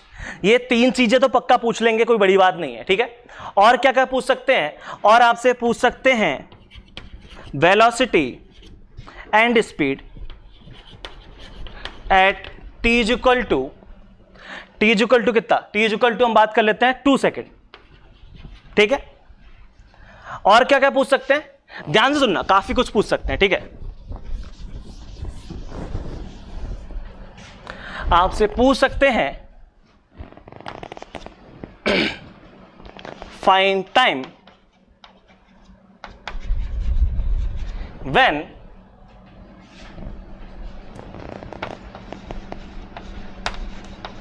Particle moves eight an angle of 45 degree. ठीक है, विथ एक्स एक्सिस। और ये हम जो बात कर रहे हैं, ये हम बात कर रहे हैं फाइंड टाइम। इसमें हमको अज्यूम करना है कि particle is moving in upward direction. ठीक है, तो हम ये बात कर रहे हैं for upward direction, for upward motion, कि पार्टिकल जब अपवर्ड डायरेक्शन में जा रहा है तो क्या ऐसा कभी हुआ है कि उसका 45 डिग्री हो विथ एक्स एक्सिस, ठीक है। या चलो छोड़ो, अब्बड़ भी छोड़ो, नॉर्मली पूछा होता, ऐसा कुछ पूछ सकते हैं। और क्या पूछ सकते हैं, बहुत सारी चीजें पूछ सकते हैं पूछने को तो, ठीक है। और पूछ सकते हैं कि speed with which it reaches ground, ठीक है। चलो ये क्वेश्चन आपको सॉल्व करना होता, कैसे सॉल्व करते, तो सॉल्व करने के तरीके काफी हो सकते हैं, ठीक है। अपन देख लेते हैं कि किस तरीके सॉल्व कर सकते थे। तो हमने बोला सबसे पहले क्या काम करो, सबसे पहले आप साइन कन्वेंशन मान लो, ये पॉजिटिव ये नेगेटिव, ठीक है। जी की वैल्यू ऐड कर रही है नीचे की तरफ, इसको हमने बोल दिया एच मैक्स, इसको हमने बोल दिया रेंज आर, कोई दिक्कत नहीं। अब यहां पे कंपोनेंट करो, ये 53 डिग्री है, तो क्या ये आ जाएगा 40 और ये आ जाएगा 30, ये मैंने बताया था 50 के तो कंपोनेंट होते हैं 40 और 30, बड़ा वाला ऊपर छोटा वाला नीचे, 53 डिग्री एंगल है क्योंकि ये आ गया 40, ये आ गया 30। अब यहां पे आपको निकालना है क्या एच मैक्स। क्या एच मैक्स आप विदाउट फॉर्मूला यूज करें, क्या आप ये बोल सकते हो कि ये तो हो जाएगा twice of v perpendicular by g, यही बोल सकते हैं। और बी परपेंडिकुलर कितना है, ट्वाइस ऑफ वी परपेंडिकुलर है 40 डिवाइड बाय जी कितना है, जी है हमारा 10, क्या ये आ गया 8 सेकेंड। और मैं इसको लॉजिकली कैसे करता, मैं इसको लॉजिकली ऐसे भी कर सकता था, 40 की स्पीड से ऊपर जा रहा है, ऊपर जाने में टाइम लगेगा 4 सेकंड, नीचे आने में टाइम लगेगा 4 सेकंड, तो टोटल टाइम कितना लग गया 8 सेकंड। t इक्वल टू 0 पे यहां, t इक्वल टू 4 पे यहां, t इक्वल टू 8 पे यहां। और अब निकालना है एच मैक्स, तो एच मैक्स आप निकाल सकते हो, तरीका वही हो सकता है कि v perpendicular square divide by 2g लगा दो, ठीक है। फॉर्मूला लगाया, फॉर्मूला कैसे लगाया है, ये आ गया 40 का स्क्वायर डिवाइड बाय 20, 2g आ जाएगा 20, तो ये कितना लिखा हुआ है 40 इंटू 40 डिवाइड बाय 20, 40 इंटू 2 आ गया 80 मीटर। मैं चाहता तो मैं इसको एक और तरीके से कर सकता था, s is equal to u plus V by 2 into time taken. u कितना है 40, v कितना है 0, तो 40 plus 0 by 2 20 into time taken 4 कितना आ गया 80 मीटर तो आया, समझ में आ गया। निकालना है रेंज, रेंज कैसे निकालोगे, तो रेंज निकाल लेते हैं, पार्ट सी में यहां पे सॉल्व कर देता हूं। तो रेंज निकालने का तरीका क्या आ जाएगा, वो आ जाएगा पार्टिकल का vx into time of flight. Formula use करना चाहो आपकी इच्छा है, मैं फॉर्मूला यूज नहीं कर रहा, मैं डायरेक्ट निकाल रहा हूं। vx कितना है 30, टाइम ऑफ फ्लाइट कितना लगा, टाइम ऑफ फ्लाइट लगा 8 सेकेंड, कितना आ गया 240 मीटर। फॉर्मूला लगाते तो भी आंसर यही आता।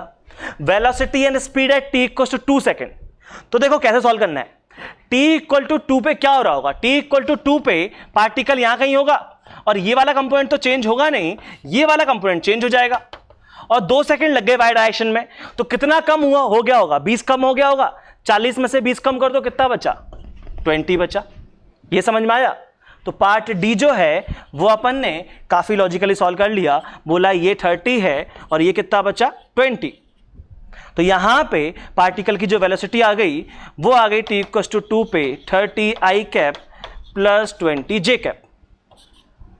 आप चाहते तो इसको मैथमेटिकली भी सॉल्व कर सकते थे, मेथड नंबर 2। मैथमेटिकली कैसे सॉल्व करते, तो मैथमेटिकली सॉल्व करने का तरीका होता, ये आ जाता vx i cap plus vy j cap.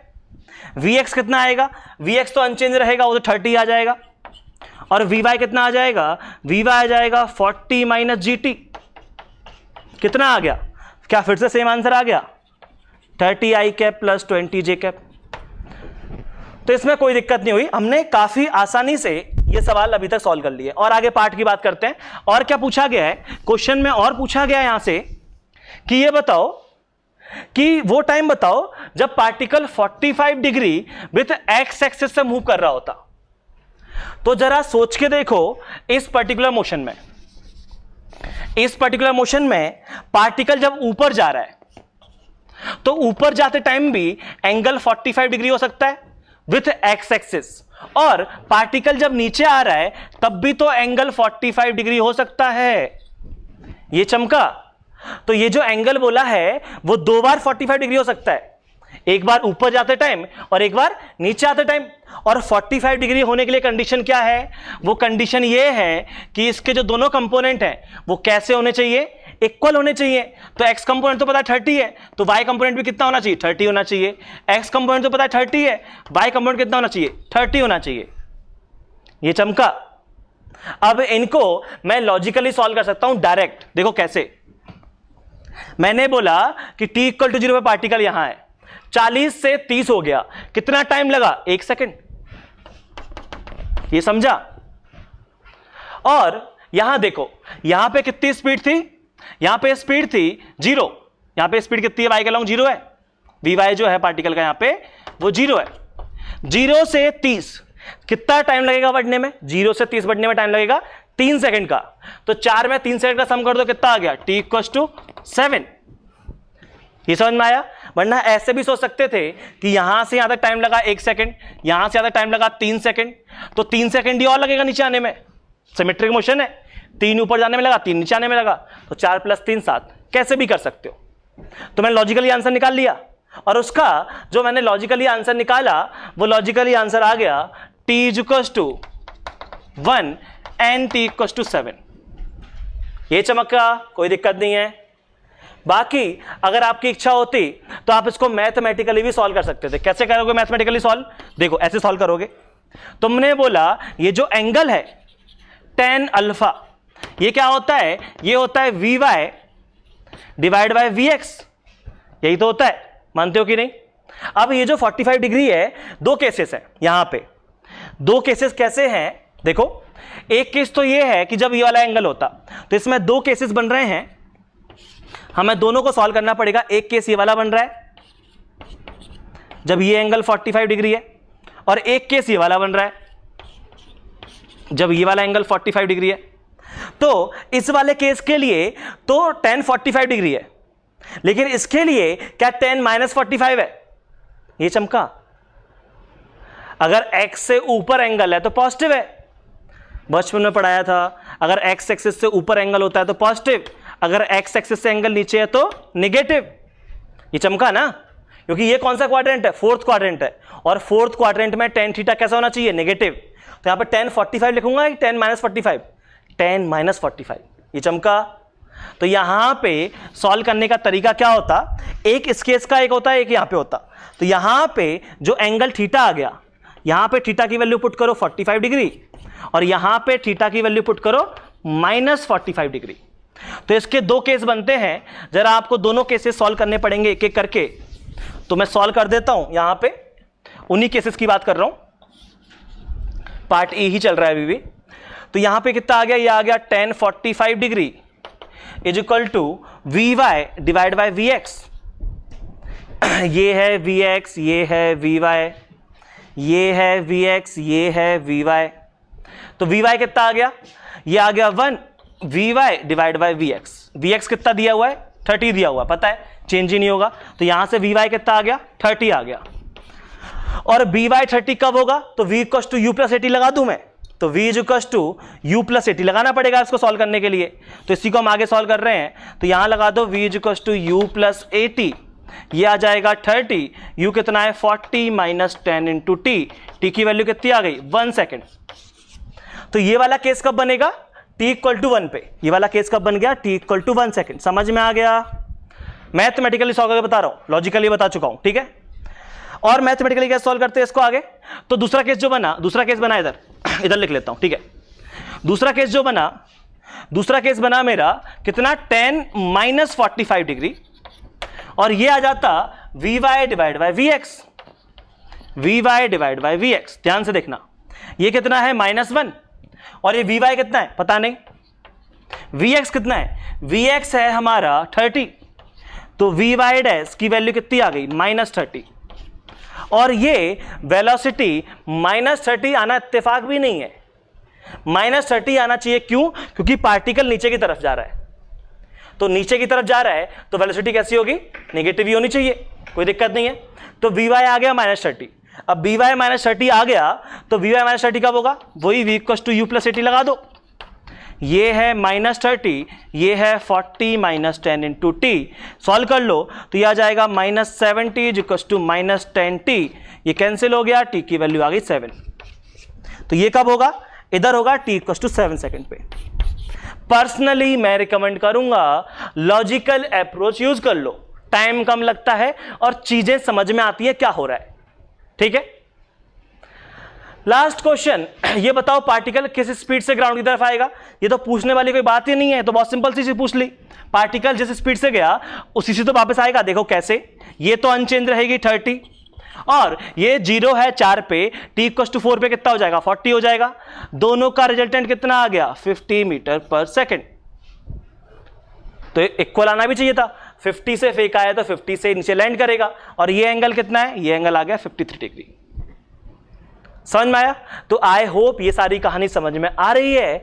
अब हम लोग बात करेंगे क्वेश्चंस के बारे में। ठीक है, अब मजा आने वाला है। अब हम जो क्वेश्चन सॉल्व करेंगे वहां हमको समझ में आएगा कि कितने टाइप के क्वेश्चन पूछ सकते हैं। आप अच्छे से टाइम लेना और अपना इज्जत से सॉल्व करना, कोई जल्दबाजी नहीं है। ठीक है, आराम से सॉल्व करो, उसी में मजा है।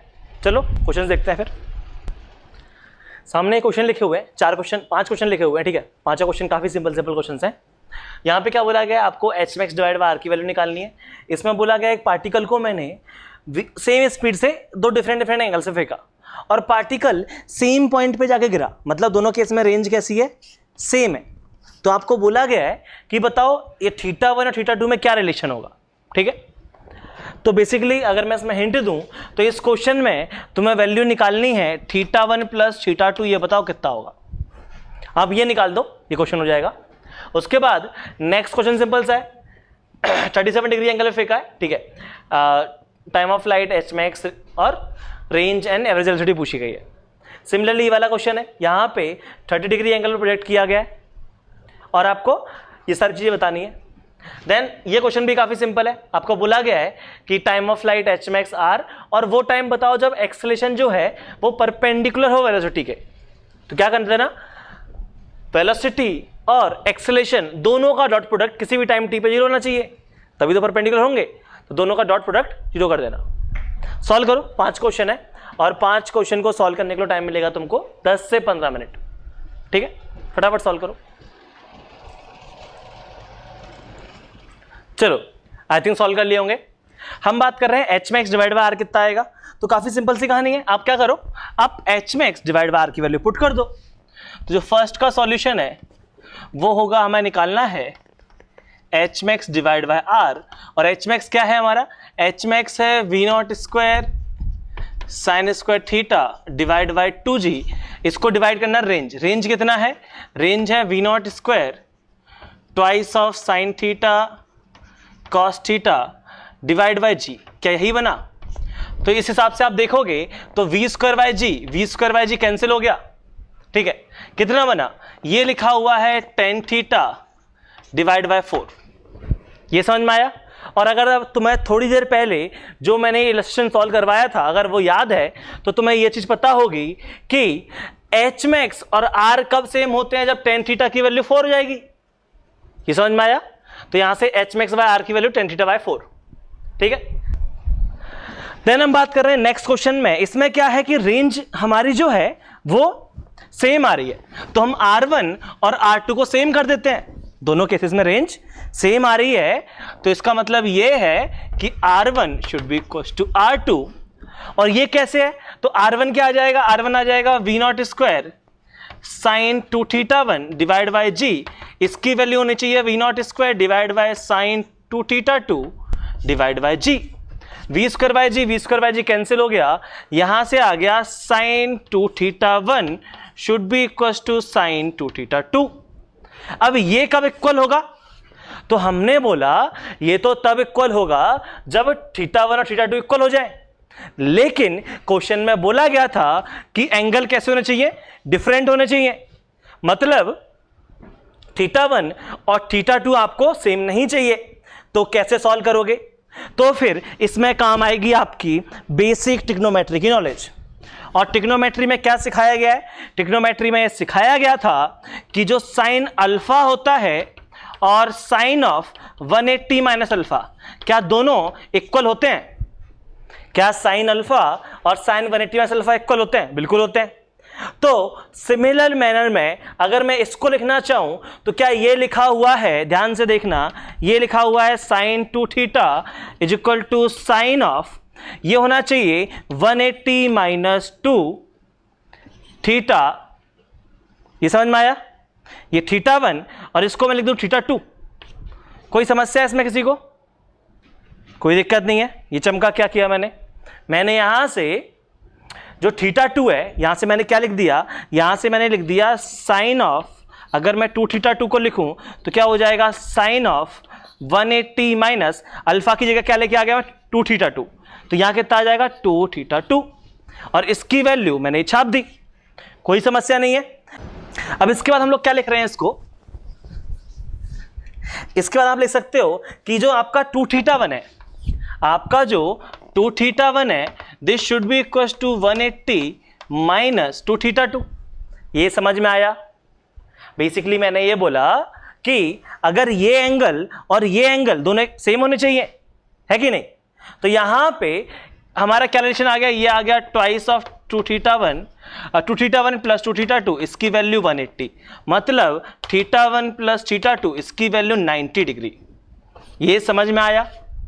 मतलब जो दोनों एंगल है उनका सम कैसा होना चाहिए, 90 डिग्री। अगर हम दोनों को कॉम्प्लीमेंट्री एंगल में फेंकते हैं, एक को थीटा पे, एक को 90 माइनस थीटा पे, तो हमारी दोनों की रेंज कैसी आती है, सेम आती है। कोई दिक्कत नहीं है। तो एक को आप 30 पे फेंक दो, एक को आप 60 पे फेंक दो, रेंज कैसी आएगी, सेम आएगी। एक को आप फेंक दो 40 डिग्री पे, दूसरे को आप फेंक दो 50 डिग्री पे, तो रेंज कैसी आएगी, सेम आएगी। कोई दिक्कत नहीं है, ठीक है। देन हम लोग बात कर रहे हैं नेक्स्ट क्वेश्चन के बारे में। ये हमने सॉल्व कर लिया। नेक्स्ट क्वेश्चन क्या था वो देखते हैं। तो नेक्स्ट क्वेश्चन था जहां पे हमने क्वेश्चन नंबर 3 के बारे में हम लोग बात कर रहे हैं। क्वेश्चन नंबर 3, यहां पे हमने इस पार्टिकल को 100 मीटर पर सेकंड की स्पीड से फेंका, और ये एंगल कितना है, ये एंगल दिया हुआ है हमें 53 डिग्री, नहीं 37 डिग्री था। ये एंगल कितना दिया हुआ है, 37 डिग्री। अब यहां पे देखो क्या होगा, पार्टिकल ऐसे कुछ जाएगा, और अगर मैं इसके मोशन की बात करूं तो क्या पार्टिकल t इक्वल टू 0 पे यहां पे कंपोनेंट कर लो, कंपोनेंट करोगे तो ये आ जाएगा 60 और ये आ जाएगा 80। मतलब पार्टिकल t इक्वल टू 6 पे यहां और पार्टिकल t इक्वल टू 12 पे यहां। ये समझ में आया?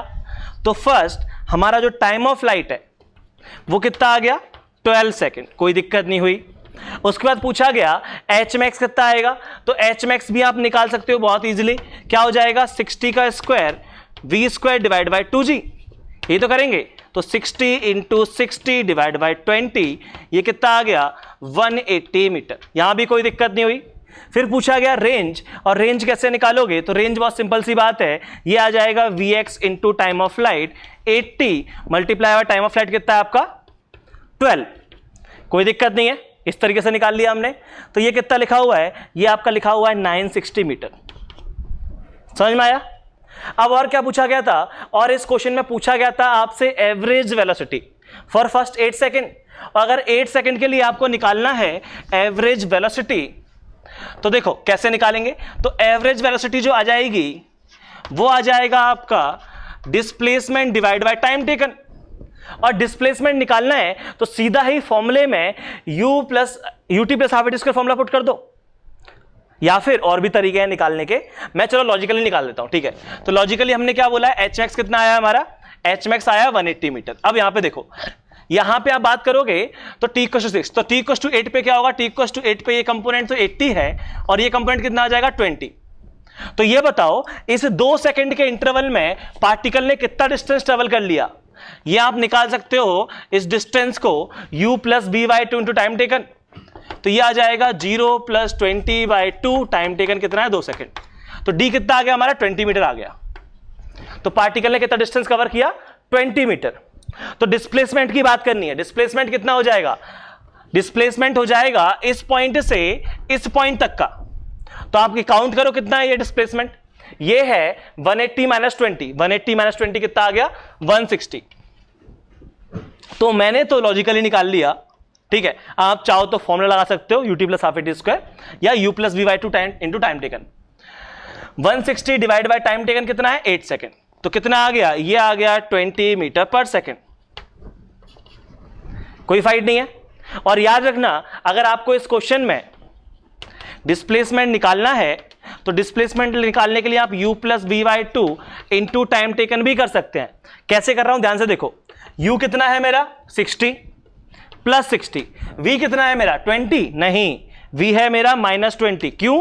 क्योंकि पार्टिकल नीचे की तरफ आ रहा है, ये देखो, तो यहां पे -20 पुट करना, divide by 2 into time taken कितना लगाया 8 सेकेंड, तो ये आ गया मेरा 4, और ये कितना लिखा हुआ है, ये लिखा हुआ है 40 इंटू 4, कितना आ गया 160 मीटर। यही तो लिखा था मैंने। तो आप फॉर्मूला लगा रहे हो तो फॉर्मूला भी आप सोच समझ के लगाओ, कोई दिक्कत नहीं है। अगले क्वेश्चन की तरफ बात करते हैं। जो नेक्स्ट क्वेश्चन है उसमें क्या बोला गया है, देखते हैं नेक्स्ट क्वेश्चन में क्या था। नेक्स्ट क्वेश्चन में हमारी कहानी थी कि जो हमारा पार्टिकल है, क्वेश्चन में कौन सा है 4, तो इसमें हमने अपने पार्टिकल को 100 मीटर पर सेकेंड की स्पीड से और 60 डिग्री एंगल पर प्रोजेक्ट किया है। पार्टिकल ऐसे जाएगा, कोई दिक्कत नहीं है। अब यहां पे कहानी देखो, कंपोनेंट्स करोगे, ये आ जाएगा 100 का cos 60, cos 60 कितना हो जाएगा, cos 60 हो जाएगा तुम्हारा डिवाइड बाय 1 बाय मल्टीप्लाई 1/2 कर दो, ये हो जाएगा 50, और sin 60 ये कितना हो जाएगा 50√3, कोई दिक्कत नहीं है। अब बोला गया यहां पे कि आप निकालो टाइम ऑफ फ्लाइट, तो टाइम ऑफ फ्लाइट कितना आ जाता है, twice of v perpendicular divide by g, कितना आ गया, ये आ गया 10√3। समझ में आया? आपको निकालना है एच मैक्स, एच मैक्स कितना आ जाएगा, एच मैक्स आ जाएगा v perpendicular square divide by 2g, मतलब 50√3 का स्क्वायर डिवाइड बाय 20। इसको सॉल्व करो, ये कितना लिखा हुआ है, ये लिखा हुआ है 2500 मल्टीप्लाई बाय 3 डिवाइड बाय 20, यही बना। ये कितना आ जाएगा, ये आ जाएगा आपका ये है कितना 25 इंटू 3 750/2, और 750/2 कितना हो जाएगा 375 मीटर, कोई दिक्कत नहीं है। ये आ जाएगा हमारा एच मैक्स, तो ये आ गया हमारा H max 375। Time of flight जो है वो काफी गंदा सा आ रहा है, कितना आ रहा है 10√3। आपको रेंज भी निकालनी है तो रेंज भी निकाल लो, रेंज कितनी आएगी देखते हैं। तो यहां पे जो पार्टिकल की रेंज आ जाएगी वो आ जाएगी 50 इंटू टाइम ऑफ फ्लाइट, ये आ जाएगा 50 इंटू 10√3, ये आ गया 500√3। तो गंदे आंसर आ रहे हैं उससे हमें कोई दिक्कत नहीं है, ठीक है। आंसर तो आंसर है अपना, चाहे गंदा हो चाहे अच्छा हो, उससे फर्क नहीं पड़ रहा है। डी पार्ट में क्या पूछा गया है, velocity and speed eight t = 7 second. तो देखो t = 7 सेकंड पे आप पार्टिकल की वेलोसिटी निकालो, तो t = 7 सेकंड पे ये आ जाएगा vx i cap plus vy j cap. यहां पे vx तो कितना रहेगा 50 ही रहेगा, vy कितना आ जाएगा, vy आ जाएगा 50√3 माइनस 10 इंटू टी, यही आ जाएगा। ये कितना बन गया, ये बन गया 50 i cap plus 50√3 minus 70 j cap, ये आंसर है। इसका मैग्नीट्यूड ले लोगे आपको क्या मिल जाएगा, स्पीड मिल जाएगा, कोई दिक्कत नहीं है, ठीक है। तो ये क्वेश्चन भी हो गया। उसका हम लोग बात कर रहे हैं लास्ट क्वेश्चन के बारे में, ठीक है। तो ये जो नेक्स्ट क्वेश्चन है उसमें हमने क्या किया है, उसमें हमने बात की है कि 50√2 से पार्टिकल को ऊपर फेंका है, 45 डिग्री एंगल है, और ये पार्टिकल ऐसे जाएगा, कोई दिक्कत नहीं है। अब यहां पे आप बात करोगे तो यहां पे कितना आ गया, ठीक है। अब हमें टाइम ऑफ फ्लाइट निकालना है, एच मैक्स निकालना है, रेंज निकालना है, और ये बताना है कब एक्सेलरेशन वेलोसिटी के परपेंडिकुलर है। 4 पार्ट है, चलो काफी सिंपल क्वेश्चन है। ये देखो कंपोनेंट कैसे आ जाएंगे, ये कंपोनेंट आ जाएगा 50, ये आ जाएगा 50। और अगर मैं टाइम ऑफ फ्लाइट की बात करूं तो क्या टाइम ऑफ फ्लाइट समझ में आ रहा है कि पार्टिकल t = 0 पे अगर यहां है तो t = 5 पे यहां पहुंच जाएगा, t = 10 पे यहां पहुंच जाएगा। टाइम ऑफ फ्लाइट आ गया 10 सेकेंड, कोई बड़ी बात नहीं। पूछा गया एच मैक्स निकालो, तो एच मैक्स भी इजिली निकाल सकते हो, 50² डिवाइड बाय 2g, कितना बना 50 इंटू 50 डिवाइड बाय 20, ये कितना लिखा हुआ है 250/2 125 मीटर, कोई बड़ी बात नहीं है, ठीक है। तो ये आ गया हमारा 125 मीटर। अब और क्या पूछा गया है, रेंज भी पूछा गया है, तो रेंज निकाल दो। रेंज कितना आ जाएगा, रेंज आ जाएगा 50 multiply by time of flight 10, कितना आ गया 500 मीटर। चिल है, ठीक है। अब यहां पे अगर आप बात करोगे तो यहां पे अपन को निकालना नेक्स्ट पार्ट में time when acceleration is perpendicular to velocity. और देखो आपको निकालना है इस टाइम पे परपेंडिकुलर होना चाहिए। तो जब भी ऐसा क्वेश्चन आए परपेंडिकुलर वाला है तो दिमाग में क्या क्लिक कर रहा है, दिमाग में ये क्लिक कर रहा है कि उस टाइम टी पे एक्सेलरेशन और वेलोसिटी दोनों का डॉट प्रोडक्ट कैसा होना चाहिए, 0 होना चाहिए। यही तो कॉन्सेप्ट है। अब एक्सेलरेशन क्या होगा उस टाइम पे, तो एक्सेलरेशन तो सिंपल सी बात है, नीचे की तरफ है माइनस जी जे कैप डॉट, वेलोसिटी कितनी होगी, ये होगी 50 आई कैप माइनस जी इंटू जो भी टाइम लगा आपका जी टी जे कैप। क्या यही बनेगा, कोई दिक्कत नहीं है। कैसा होना चाहिए आंसर, 0 होना चाहिए। सॉल्व कर लो, इसको सॉल्व किया तो ये कितना लिखा हुआ है, ये लिखा हुआ है आई डॉट जो तो 0 हो जाएगा, माइनस माइनस प्लस ये कितना हो जाएगा जी स्क्वायर इंटू टी, कोई दिक्कत नहीं है। इसकी वैल्यू तुम्हारी कितनी आ गई, एक सेकेंड कुछ गलत लिख दिया क्या मैंने, हाँ फिर से रिपीट कर रहा हूं, ये कॉन्सेप्ट है। तो हम यहां पे लिख लेते हैं पार्टिकल का एक्सेलरेशन क्या होगा, पार्टिकल का जो एक्सेलरेशन है वो है माइनस जी जे कैप, और अगर मैं बात करूं पार्टिकल की वेलोसिटी तो वो आ जाएगा V X I cap plus V Y J cap. V X कितना है 50 आई कैप, वी वाई कितना है, ये हो जाएगा 50 माइनस 10 टी जे कैप, यही तो बनेगा। ये समझ में आया, कोई दिक्कत नहीं है। अब आप क्या करो, दोनों का डॉट प्रोडक्ट 0 कर दो, दोनों का डॉट प्रोडक्ट 0 कर देते हैं तो ए डॉट वी कैसा होना चाहिए, 0।